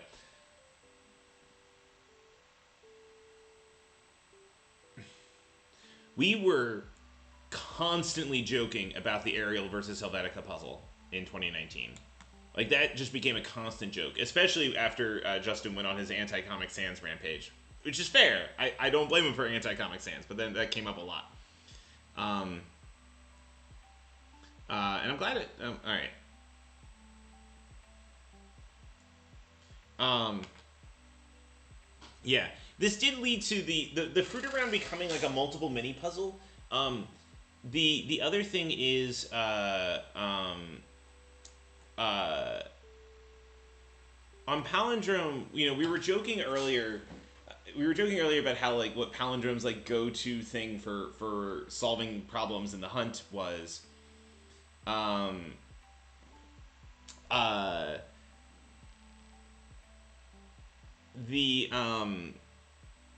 Palindrome, like, defaults to, like, cryptic clues and variety crosswords, but we also default to mini metas.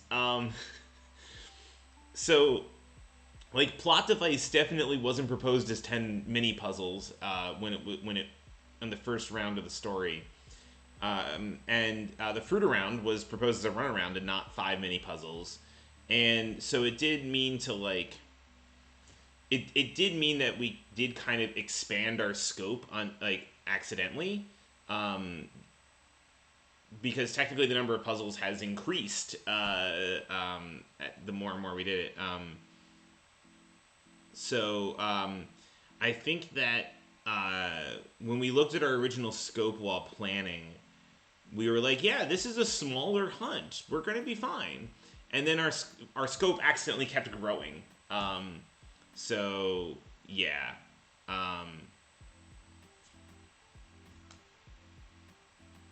But coin was found Sunday morning. I was very happy about that.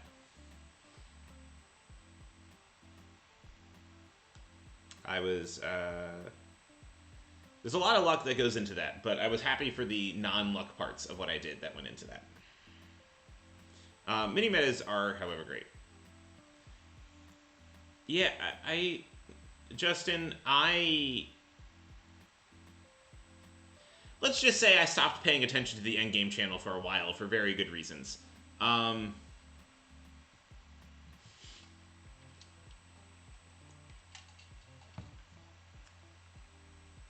Okay. Cool. Anyway, I'm very proud of the fruit around. Yeah, it's a lot of fun.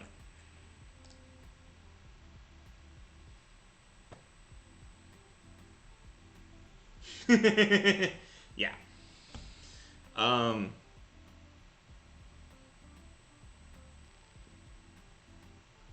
So,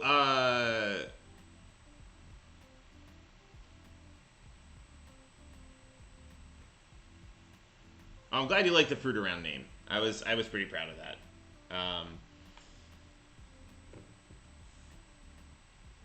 Does anyone else have any particular puzzles? Oh my god! So, Dan, we all freaked out when we saw that picture.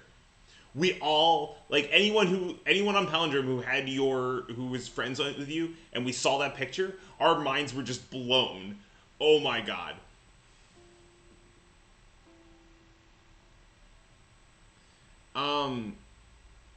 So Softro, I did do that earlier, so I'm gonna say point to the VOD, because I just don't want to explain it twice in the same VOD.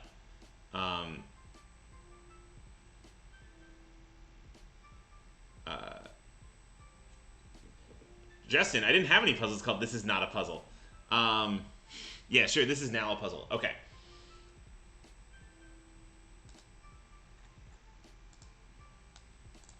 Okay, so Houston had a problem.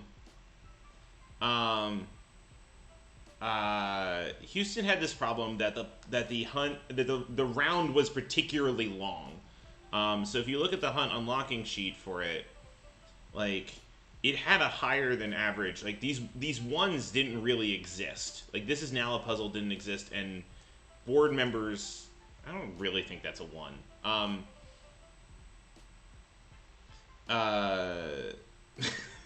We did not put a picture of your son in the video.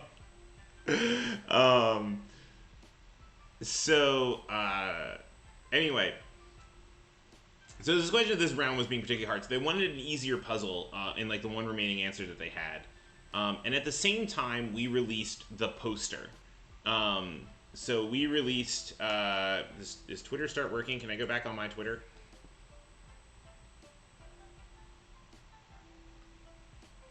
All right. Profile. Let's go pull up that poster.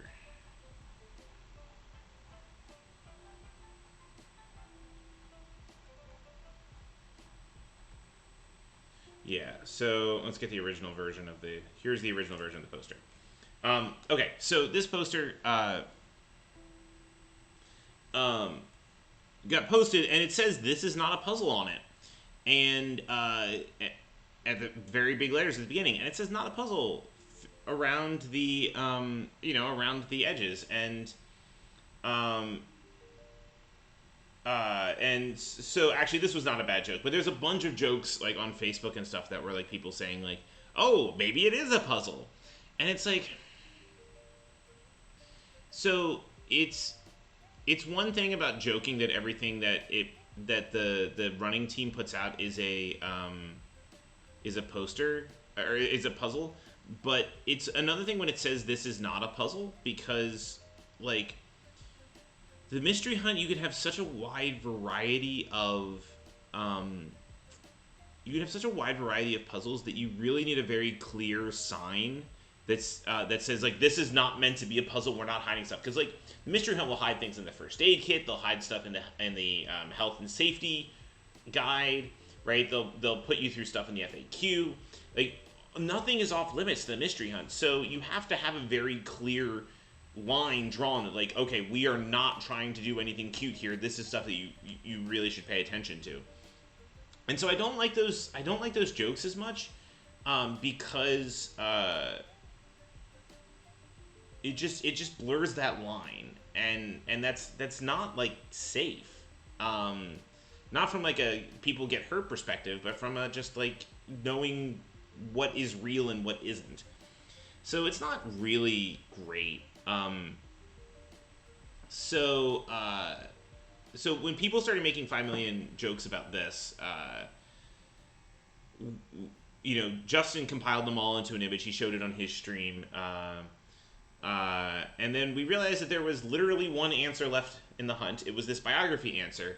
And we're like, okay, you want a poster you can solve? You can do that. Okay. Got to work. There was like 4 of us that started joking about this in the Discord. And so that is what this puzzle is. So this poster says, this is now a puzzle. And it says now a puzzle on the outside. And so so this did a couple things that I was pretty happy with. First of all, it uses EXIF data, which hasn't been used since 2016, as far as I'm aware. I really love the name. This is now a puzzle. Yeah, it is so great. Fine, you gonna want a puzzle? Fine, we'll make it a puzzle.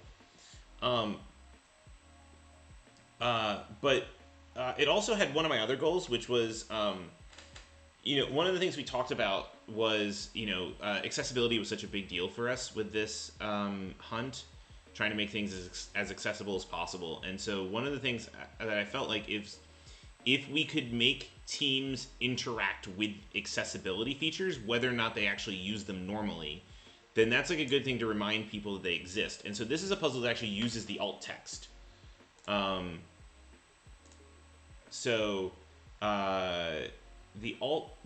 This image is actually 7 different images. And if you go down, right here, the alt text for the first one is a piece of poster and go. The second one is a piece of a poster and check. So like the first step of this puzzle. Now, obviously, this puzzle, as people know, can be shortcutted. Can be shortcutted depending on what you do with it and what operating system you're using. But the intended first step of this puzzle is that you go look at the alt text as clued by heard and alternative, because it's the text that screen readers use. And so it was definitely designed to get you to look at source code and think about how people with disabilities interact with the web page.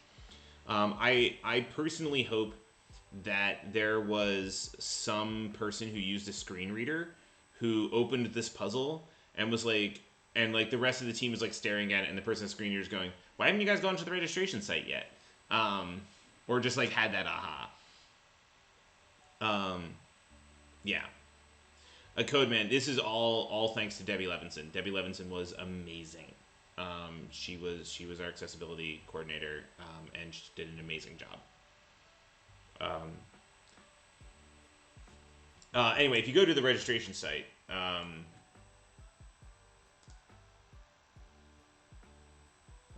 it's not from there, so it's just MIT, MH.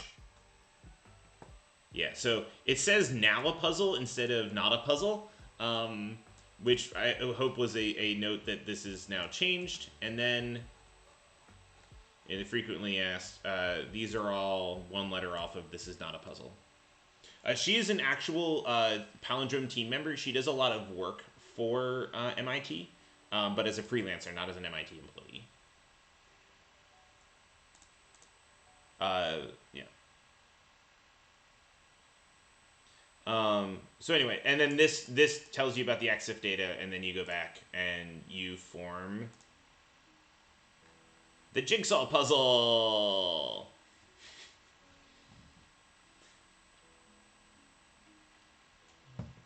One thing that some people in this chat learned is that one thing that people in this chat learned is that you can use the crop tool in Google Drawings to crop all these pieces. May not be the best thing, but you can do it. But anyway, this jigsaw puzzle was designed to be use the data, use the poster again, and in a slightly different way than the 2016 one did. But my favorite is that watching test solving teams put together the one test that put together the poster and then went, now what do we do?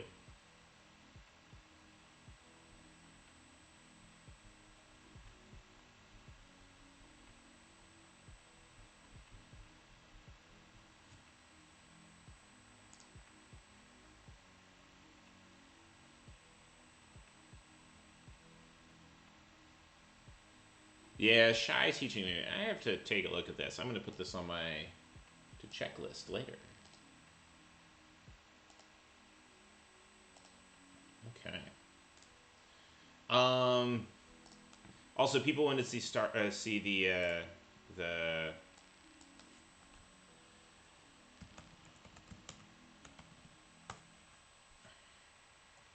yeah. So this is Crowfax 3000.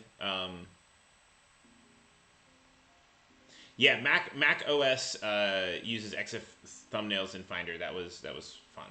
But yeah, this is Crowfax. I love this like thread of OGs. Whoops, I forgot you can make threads on this site. Sorry about that. These are way less organized now. Well, you're smart followers. You can probably figure out how they were supposed to be divided up.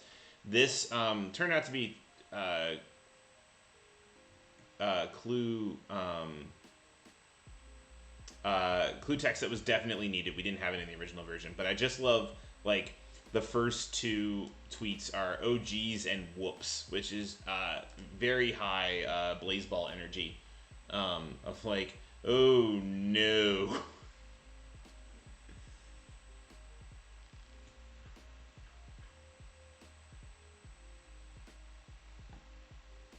Anyway, I'm gonna quit out of this because the urge to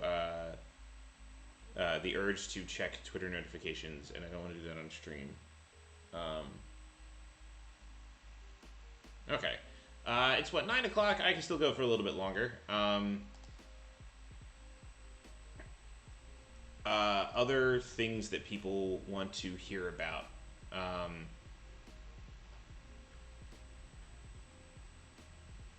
So I'll go over these again just so people know. We have the Lewis meta, we have Wrinkle in Time, we have I Don't Have a Clue, Frankenstein's Music, Endless Practice, Something Command, Introspection, the self-help meta,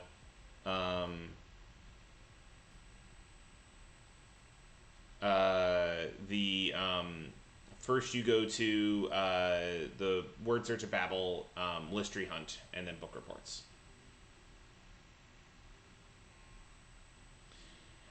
With such a tight meta structure, I wonder how you can make late changes. So with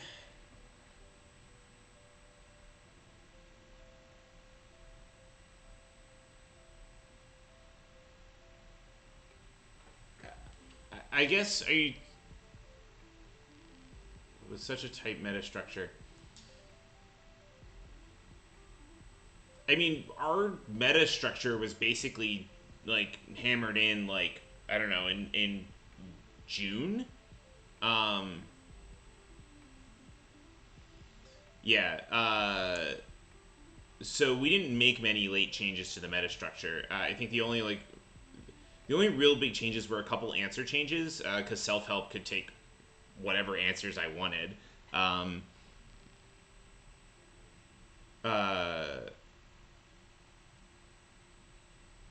Yeah, so we didn't actually have late really late changes that I can think of.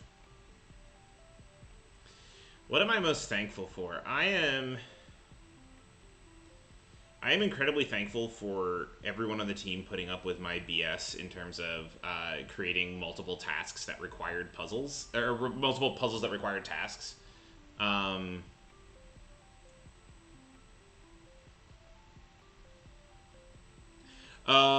yeah, okay. I'll finish the thankful for, and then I'll go back to that. So, uh, so the joke is, uh,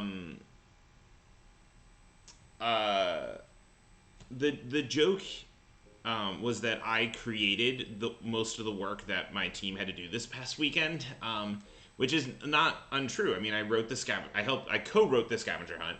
I wrote the self-help round, and I wrote the Wordle puzzle, which has a task at the end of it. So, um, I mean, the tasks were great. They were absolutely great, but I wrote most of the, I caused my team to do a ton of work. And the thought was that I was going to be able to be in charge of a lot of it during Hunt.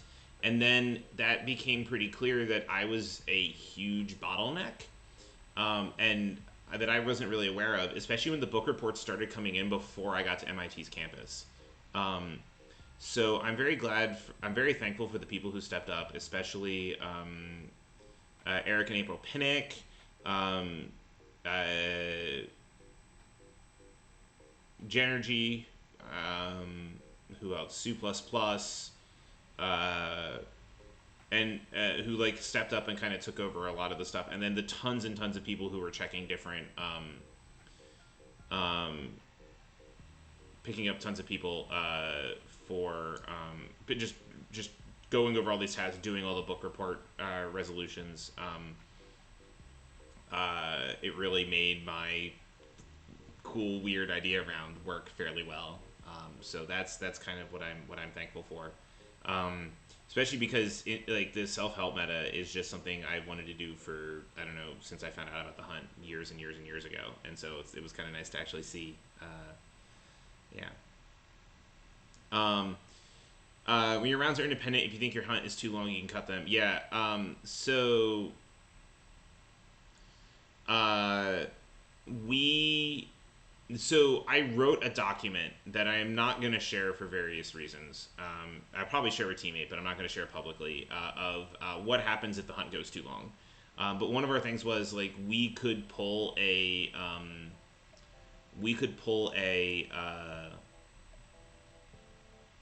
um, Manic Sages and just make the battery pack open after you've solved after you solve 9 metas instead of 10.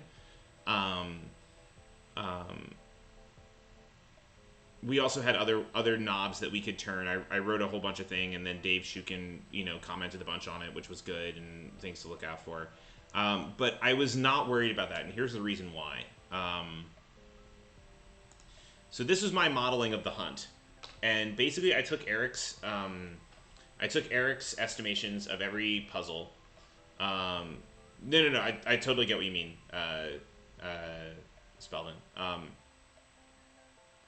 Uh, so we were trying to estimate what the time was. So I took all his estimates, and I assumed that every puzzle would get solved with the occasional back solve, and that teams would just, that teams that were in the lead could have split up into enough that our puzzle radius could cover our puzzle radius, basically.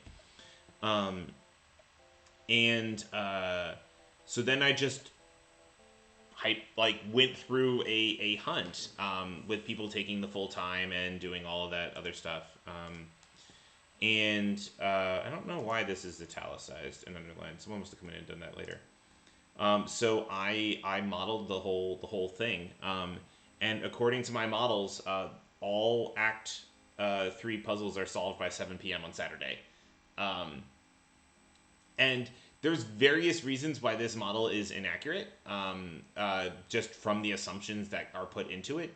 But it was enough to convince me that actually I was more worried about this going significantly shorter than it was significantly longer. So thanks, Dave. Glad you could stop by. Sure. And again, there'll be a VOD that people can look at, so you can certainly take a look at what happens after this.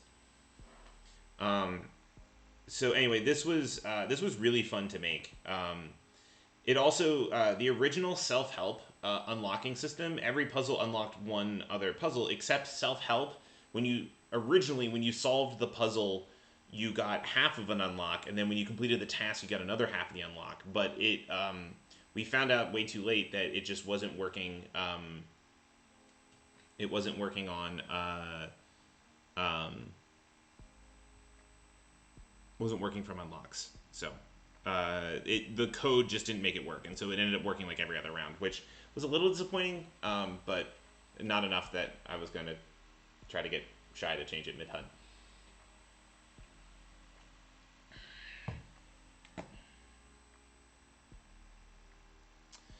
CJ asked about what the thing I'm proudest of with respect to this hunt. I mean, all right, I gotta go back to. I'm going to talk about self-help. I've been talking around it this whole time. We're going to talk about self-help. Okay. CJ, I don't see us winning next year, but I do see us winning in the near future. I think there's enough people on Palindrome that want to win that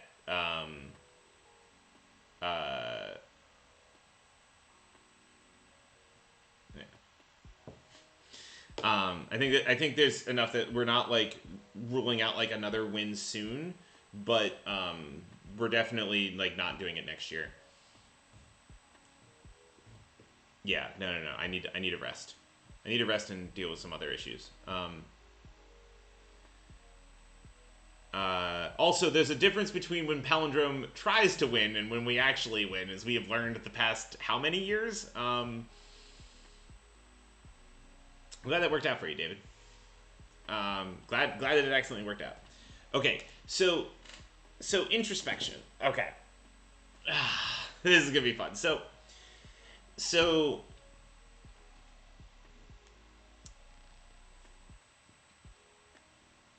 I first saw.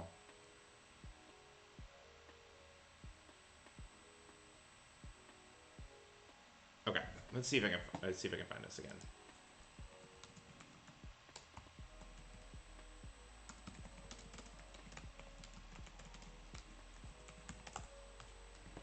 Yeah, here it is. Okay.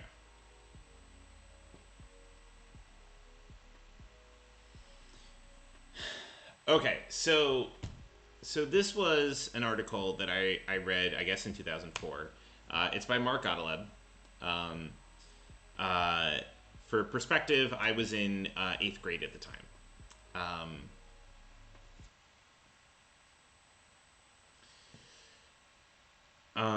And this was him describing his life as a puzzler, and talked about him constructing the MIT Mystery Hunt. He then spent some time talking about Magic the Gathering in puzzles. So like this is a cryptogram of Magic the Gathering cards. He was writing a deck column, and these links no longer work because of formatting stuff in the website. But they're all like this was a really like this was a life-changing column, honestly. I was already reading a lot of Mark Gottlieb's stuff because I really liked his writing style. It really met my 8th grade sense of humor, which I hope he takes as a compliment. But then I started like Googling the MIT Mystery Hunt and stuff from here, and I started reading all of the things from the MIT Mystery Hunt. And then my parents told me that I couldn't go until I went to college, so I had to wait until 2009 to actually go.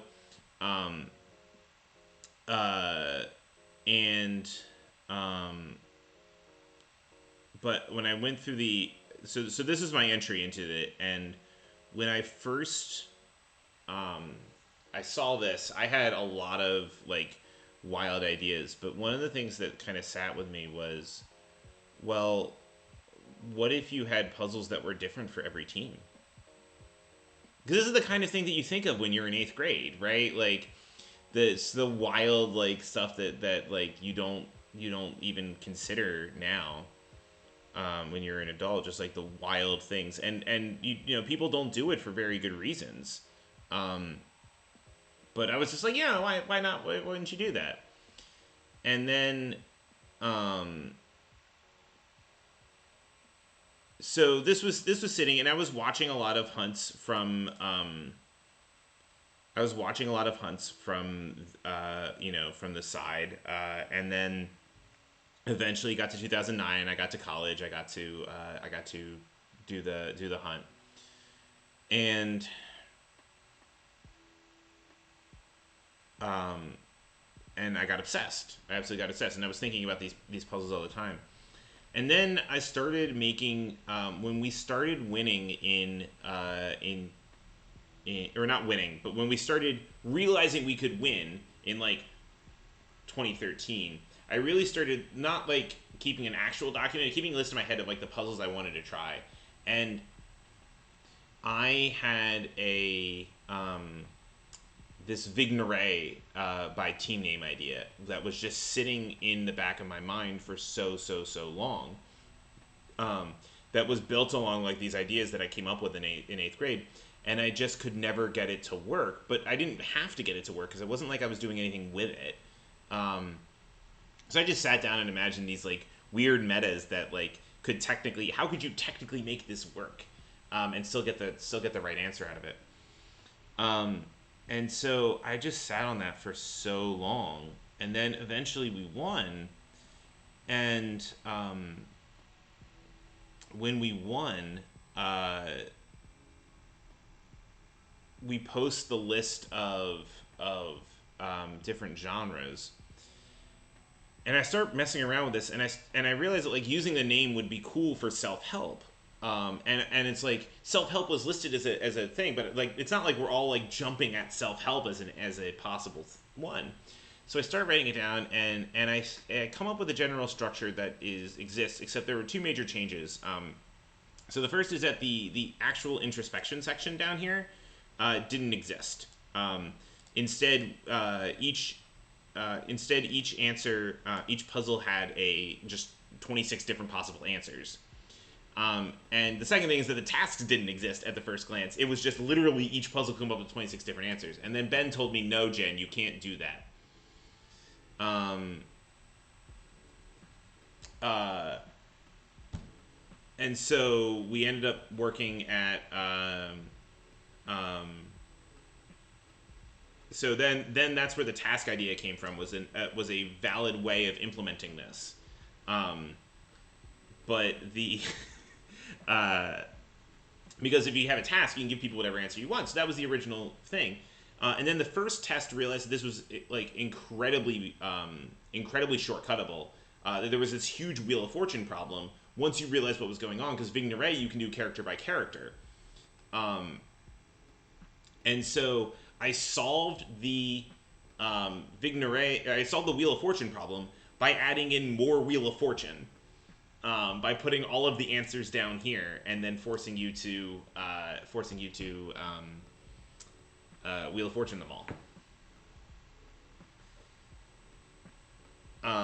And this worked.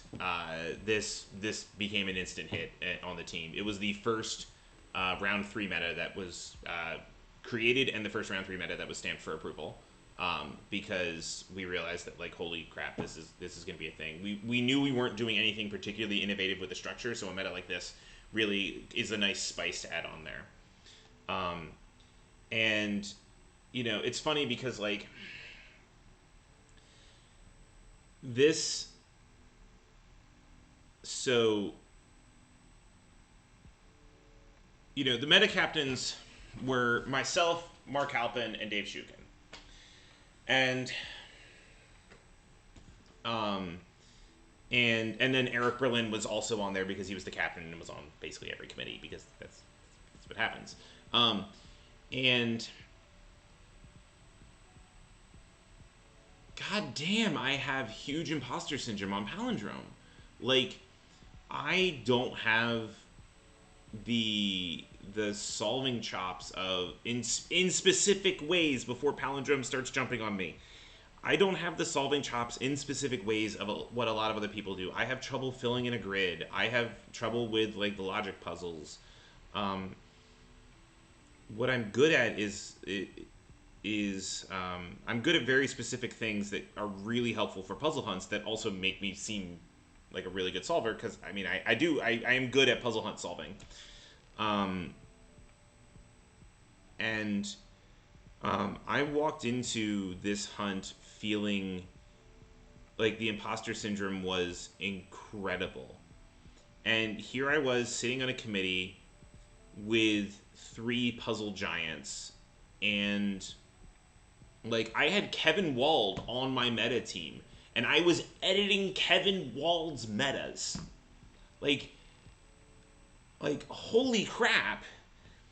And so this was the first meta that I proposed from our team um, to the committee, and I remember like Eric Berlin, um, you know, virtually turned to me and said, "Yeah, you've got something special here," um, and uh, that was kind of like my like starting to feel like, yeah, I do actually like not just like a trying to like convince myself against the imposter syndrome. It was when I actually started to believe it somewhat. Um, so yeah,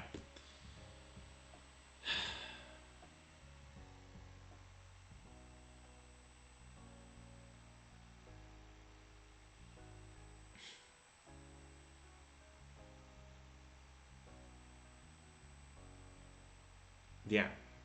No, I think that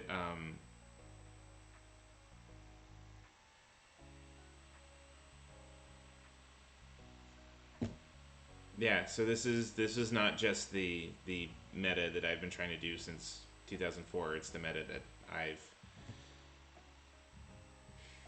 that kind of I don't want to say like completely cured me of imposter syndrome, but it definitely started pushing it away.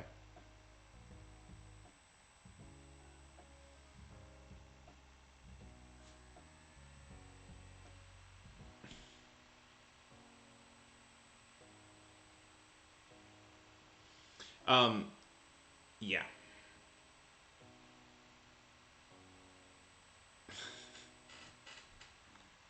Also, it did give me the goal of getting the longest answer ever in a mystery hunt. Actually, twice. Originally, it was just create the 2021 verse for We Didn't Start the Fire, but now also come up with another item for this year's scavenger hunt list is longer than any other mystery hunt answer.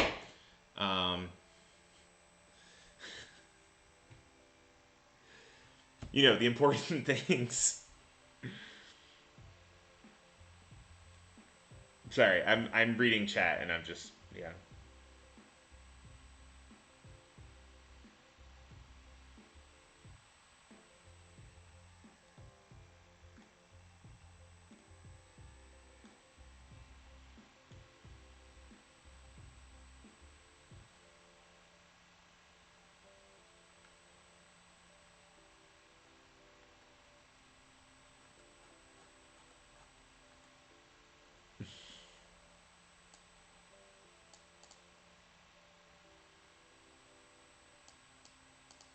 Man, the longest before this, I think, was the Rise and Fall of the Third Reich in 2012. I think, although there may have been something slightly longer.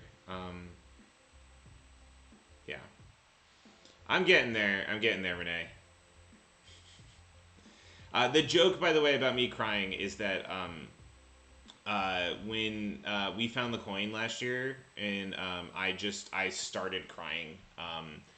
Uh, and it was slightly awkward because I was the one whose computer was like the main focus. So like when you saw the clip of us finding the coin in like the projection device, you were looking at my computer. Um, yeah.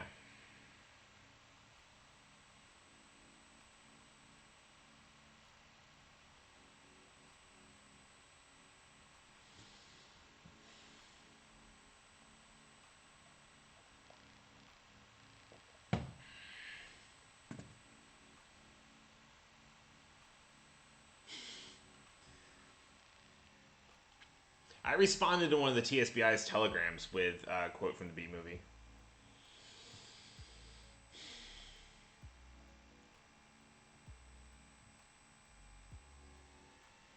I'm trying to think of a question answer to Anderson. Oh, a thing I've been sitting on for a while. Yeah, it's got to be Wrinkle in Time. Something I've been sitting on for a while.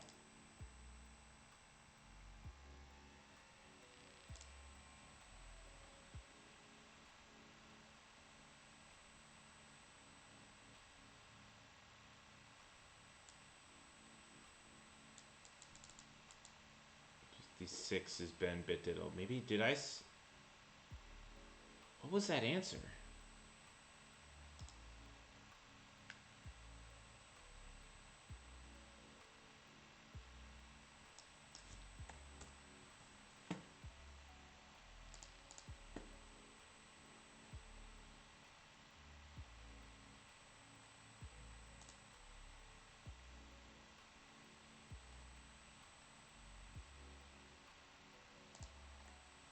Oh, because you have to go to investigator's report.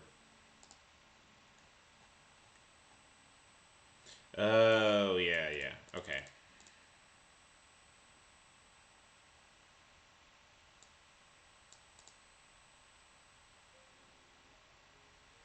I remember this because this was the Morse code palindromes, yeah.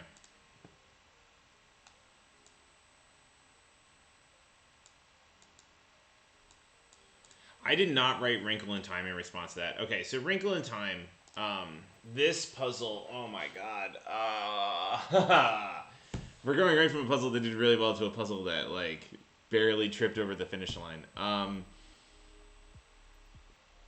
Okay, so Wrinkle in Time is my only actual Act 2 Ministry feeder. I don't count the fruit. Like, fruit around's kind of like a run around. I don't count it as that. So this is my only feeder. And so here's what happened was that from very much when we won, I knew two things were happening. The first was that Ben and I were creating a Crowfax puzzle, and the second was that I was doing something with Escape This Podcast. Part of like ever since I have started writing escape rooms, I wanted to do something escape room-esque for the hunt. And so I was trying to figure out how I could put an escape room in the hunt. And then I realized that I had a standing invitation to be on Escape This Podcast. Basically, whenever they do a fan thing, they've said they wanted to. They've said they would love to have me on. So I pitched that I would hide a mystery hunt puzzle and gave them a couple different options. And they were like, "You can hide something in your episode. That's fine." But the episode was being recorded at the end of June to be shown in August. So I had to have the majority of this puzzle ready by August or by June, and then I volunteered to make it an Act 2 puzzle, so it could get one of the really long answers. Because surprise, Hayden had some really long answers that were hard to otherwise fit in the puzzles. So I was like, I can take an answer of any length from this, and it's fine. So I grabbed one of the really long ones. And then Mark was asking for fantasy feeders. For fantasy additional Act 2 stuff. And I was like, yeah, I already knew the basic concept that I wanted to... I already knew the basic... Huh?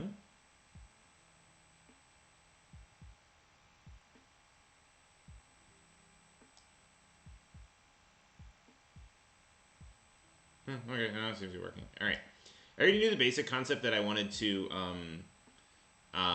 build for the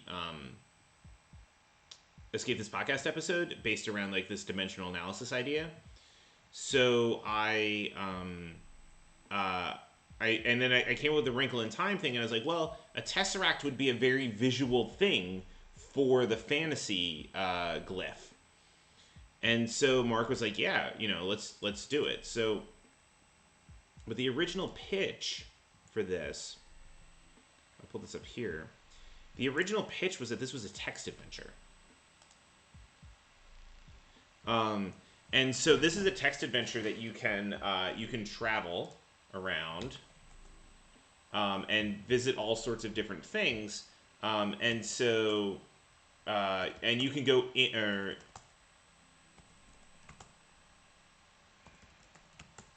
theoretically you can go inwards. And so you could solve all these different puzzles in the text adventure. And but the trick is that all of these puzzles were puzzles in Escape This Podcast at various different places. So you don't actually need to solve any of them. You just need to identify them. So it comes to be this. It comes to be this.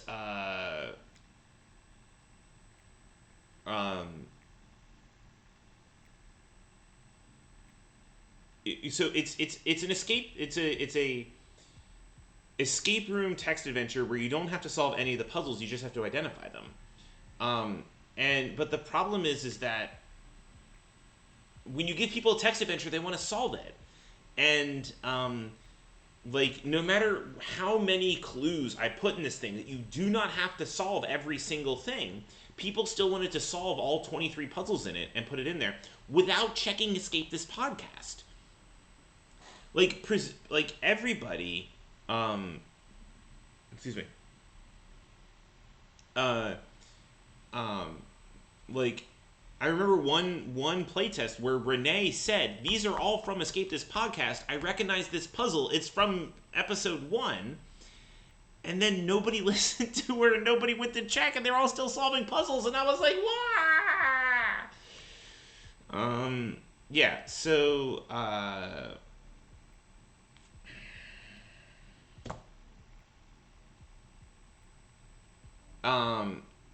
and so in the end, what was happening was that this puzzle was taking 4 hours to do, and we couldn't do that. It was a ministry puzzle. It couldn't take longer than 2 hours.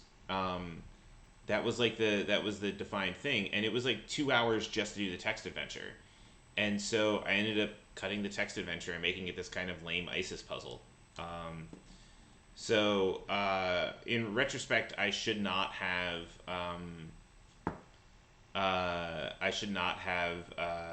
pitched this as an Act 2 puzzle. I shouldn't have made it a Hidden Fantasy Theater. I should have pitched it as a Act 3, probably in mystery, probably taking desktop package tracker as an answer, because that's another longer one that I could have put in. Yeah, so that was mildly disappointing. But the text adventure still exists. I mean, I wrote it. I spent months of my life learning how to write an inform and make this text adventure work. And it also leads to actually one of my favorite quotes. Let me pull this over here. I have a quotes folder, and I'm not going to show all of them, but I will show this one because Renee is in here.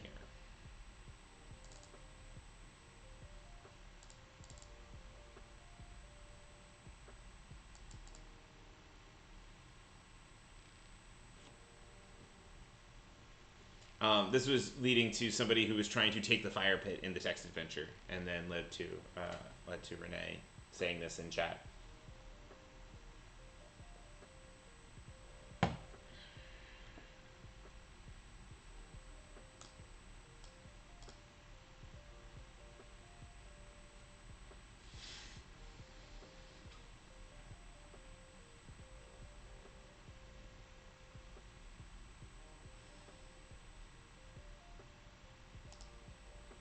Oh, line as a unit of measurement's a good one too. Where is that?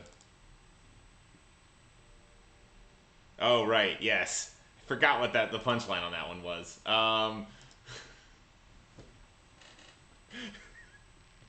Anyway, but yeah, the text adventure still is hidden on a Pocket. There was so many puzzles hidden on a Pocket. It's a good thing Ange isn't in control of the website. It's me.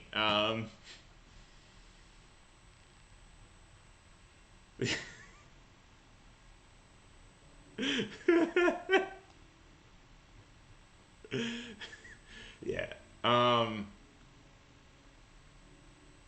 Yeah. Anyway, this was. It also is. So Matt Tabak thought that I didn't write this puzzle because why would I put my own name in a puzzle? And the answer is because I'm vain. I don't know why he thought that there would be a puzzle about my specific Escape This Podcast episode that I didn't write. Seems weird. Although actually, there's a really funny red herring in here. Nobody that I know have found suspicious things on Apakuti. So my most recent episode is dimensional analysis, which is also one of the most called in wrong answers in the hunt. But if you get my latest episode wrong, then it's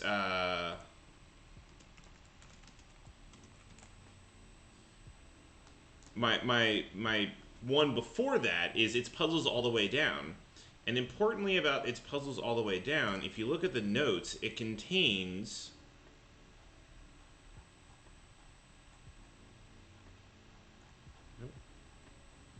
Here we go. It contains this blackboard, which is very suspicious given a palindrome hunt.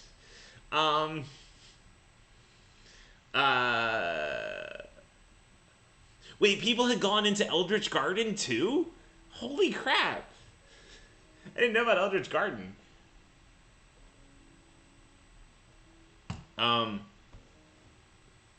Yeah, so I literally, when I wrote this puzzle, I needed 3 team names, so I just grabbed three my first 3 palindrome team names, and so I put them on there, and then people are like, so we found the palindromes, that's obviously what we need, what do we do next? And I'm like, oh, damn it, that's such a bad red herring. Eldritch Garden, it's, oh, thanks for all the compliments on it. I went a whole year. So the trick was I would tell my wife about personnel things that didn't spoil anything in the hunt, but I wouldn't tell her about puzzles, or themes or anything like that. And managed to do that. She had no idea what was coming this weekend. She does not hunt with me on Palindrome. So when Palindrome split after 2017, she became the captain of the other team. And importantly, I really like to see the end games of hunts and eventually wanted to win. She did not. She was not interested in winning at all and wanted to cultivate a different opportunity, so she formed a different team, which was fine. We got 2 different opportunities, 2 different views of hunt. Renee, I am amazed that I would cause the most... I still am amazed that I would cause the most starstruck out of all of the people on Palindrome. I was super starstruck by Foggy when I first joined, or not Foggy. No, I was super starstruck by him when he joined in 2010. But yeah. So actually, a bunch of people on Palindrome like Renee, and I don't know anyone else. I didn't keep track of who was in the chat. But a bunch of people were actually from the other team and came over to write for the this. Oh yeah, yes. Rieslu and Jim, yeah. All the Aussies. We stole the Australian contingent.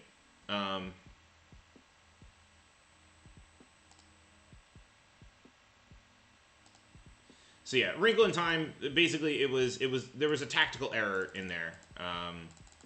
Is Sahil in the chat? Sahil in the chat?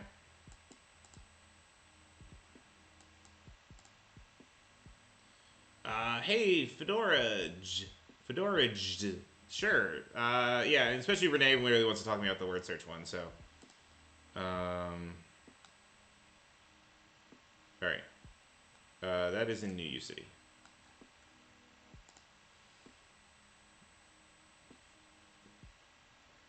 Okay. So I occasionally hid... So when I was writing self-help answers, some of them were specifically designed to... Oh, okay, yeah, fair enough.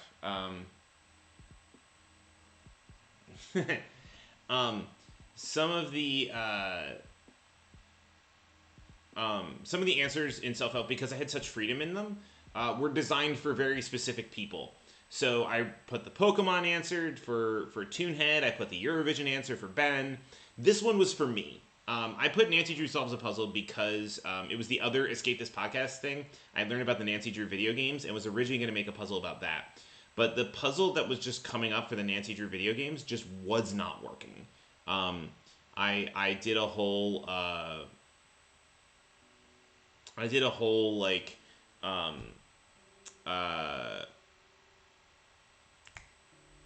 what's its face? I did a whole spreadsheet with getting data from the video games, but the problem is that like it was one of those cases where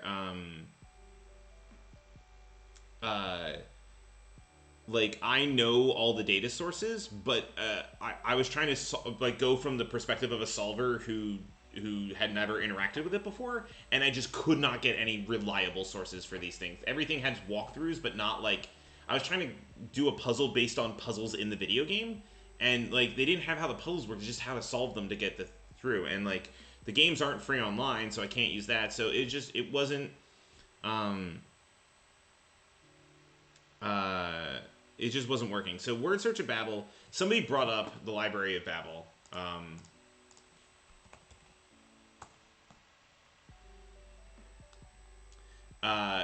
And this website, which is fascinating about, you know, what it can do, where you can just like browse through. And sometimes it will load, so you can just pick a hex name. This is a hex name, and then go to a wall, go to a shelf, go to a volume, and then go to a page. And like you get this like block of random text, and so I was trying to think of how I could use this in a mystery hunt. It was proposed that like this would be a really good thing to use, given that it's a library and we've got this librarian book theme and whatnot. So I was spending a lot of time trying to figure out how to use this, and at the same time, unrelated, I was trying to figure out, okay, well, if I can't get at Nancy Drew from the Nancy Drew video games, how else can I approach at Nancy Drew so that it's still a thematic answer to the puzzle without, like, talking about, like, you know, making it so obvious that this is the Nancy Drew puzzle. And so that's when I realized, like, well, Nancy Drew is part of a book series. And what if I did it about, like children's book series? And at the same time, I realized that, like, well, this, like, you can search for specific phrases in the Library of Babel. So you can search for, I just keep trying to capitalize N and it doesn't work, the U City, and it will show you, first of all, like, a page that has it in the middle of random characters, or a page that's just full of English words that has New U City in the middle of it. Or, importantly, a blank page that all it has is New U City and spaces. So, like, you can copy its, you can copy the hex, wall, shelf, volume, and page, and you can always get back there. So if I could figure out a way to give solvers the hex, volume, shelf, wall, and page, I could get them to any message I wanted. But the problem is that the hex numbers are terrible. So they're like a string of like 3,200 random characters that don't have any like connection whatsoever.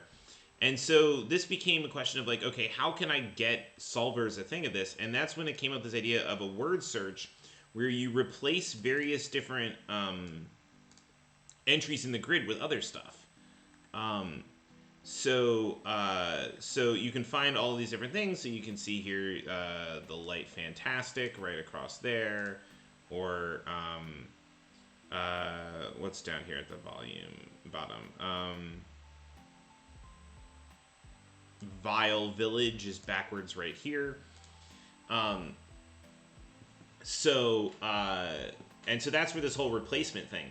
And what's really nice is that there's actually a balance here between the amount of replacing you have to do, that from testing experience, it takes about the same amount of time to adjust a program to do the replacement for you than it does to make humans do it. And in fact, one of the things we did was we wrote this string checker just to deal with the fact that like sometimes zeros look like O's or ones look like L's, and humans make mistakes. And if you put in, let's go get the string. If you didn't solve this, let's go get the final.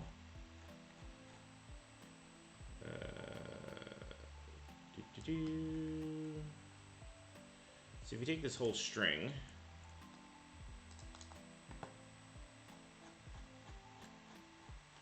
and you put it in here. So this should be correct, and it tells you that, you know, there are no errors in here. There are 0 errors in your string. But, like, you know, if I change this X to a 5 and this Y to a 7, now if I hit submit, it not only tells you, it tells you where your errors are, so that you know exactly what you have to fix. Because that's just, like, a nice... at that point, I understand, if you have less than 20 errors in this, I know that you understand the puzzle, so I might as well give you, like, to save you from the tedious bits.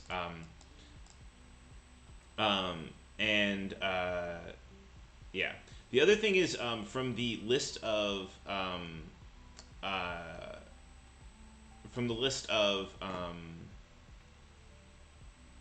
books, so I don't actually think I left a list of books in here.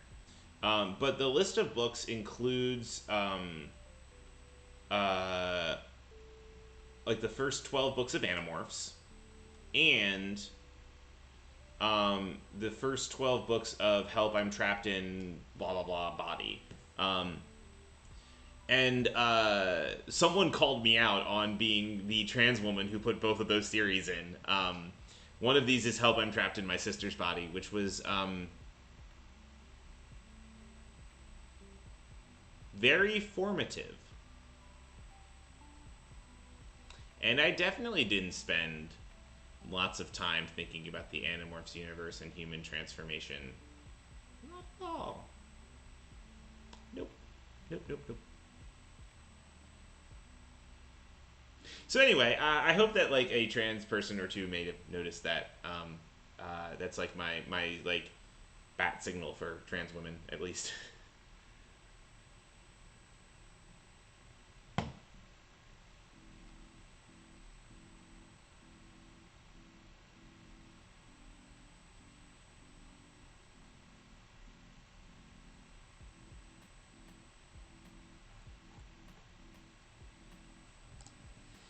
It's interesting, like, you know, I didn't. It was interesting trying to get like various different trans stuff into the hunt, because, you know, one of the biggest things that I loved from last year is the trans representation. Thanks for sticking around, June. In fact, I'm gonna go. Let's see if I can make myself cry again. This was the immediate, when the projection device went back up, this is the immediate first thing I did.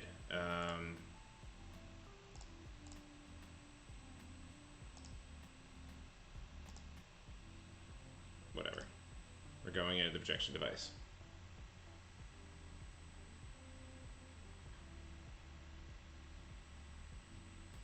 I think some people know where I'm going with this, but there is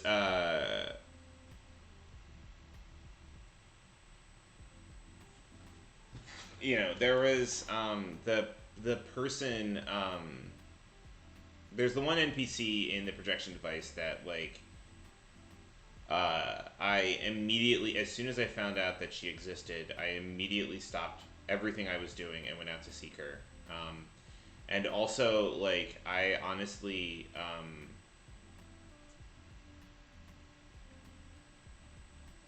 I honestly, started,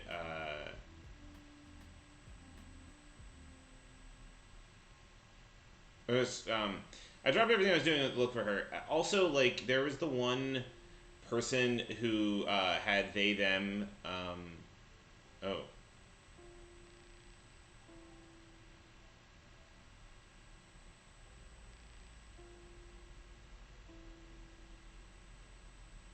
Okay. We're gonna close out a projection device because I think it is in fact affecting my stream. So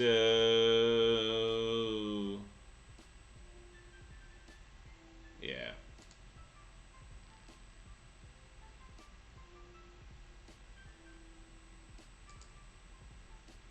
Yeah. Anyway, people, if you know what the I quit out of that, but there's the trans emote NPC that was really important, and there was the yeah, we stopped talking about word search, and there was the person with they them pronouns in the intros, and I should actually quit out of this. I'm gonna go to the video and later archive because that's where I'm headed with this. Yeah, Jay was the thing. I found that incredibly important last year. That was a moment that I did not realize how important that was to me when I didn't expect it to be that important to me when I found it, and it was just really nice because the mystery hunt has always been the time where I take the biggest jumps. Palindrome is the first large group of people that I came out to as trans. Oh, okay. If Goman's got it, that's perfect. I'll pull that up. Yeah. So,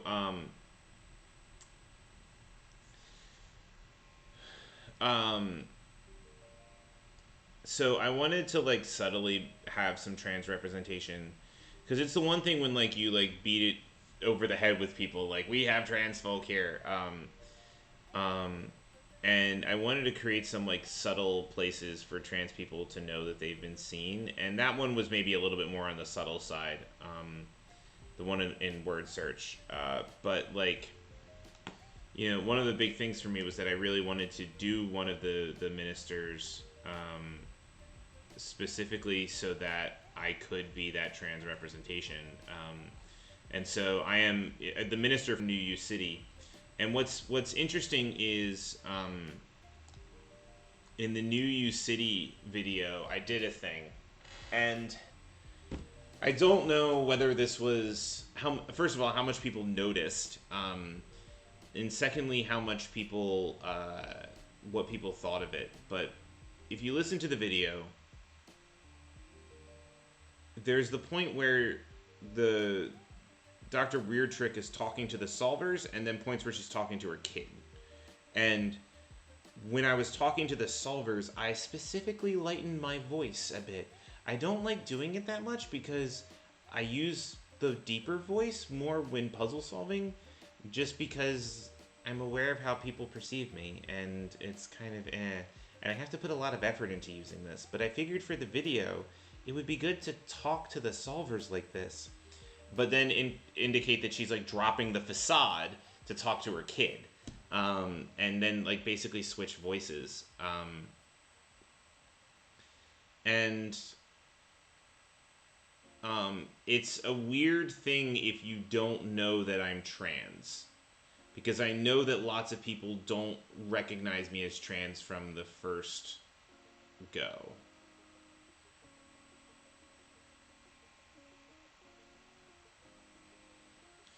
So, I mean, hopefully with, you know, I put pronouns on the streams when I was doing events, and, but I was trying to put some subtle representation stuff in there, so, and it's a little awkward because I don't actually think the self-help minister is actually a good person. It's really weird. Like, I made this really great self-help meta, and I don't actually like self-help books that much.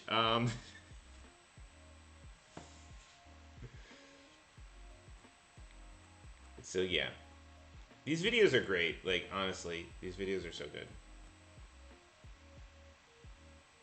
Alright. I do have to do some grading, and I've got to do... I've got to do some, yeah, we just gave midterms today, so I got to do some grading on that tomorrow, and I've, should get to bed and actually have a decent amount of sleep, because I should be fixing my sleep schedule from this past weekend. But hey, thanks everyone for checking stuff out. I'm on,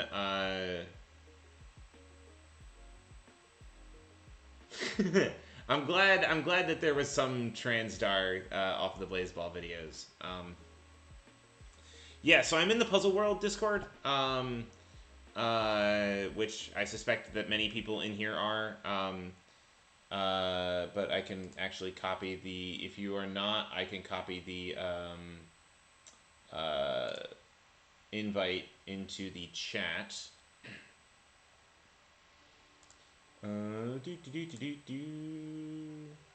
Copy link. So if you're not in Puzzle World, check it out. We're trying to make it a public place to discuss puzzles. No shade against any other place to discuss it, but we just wanted to have a public place so that people could have, like, if people who don't know people can talk about it. I have a Twitter. It's @MERSIamNot.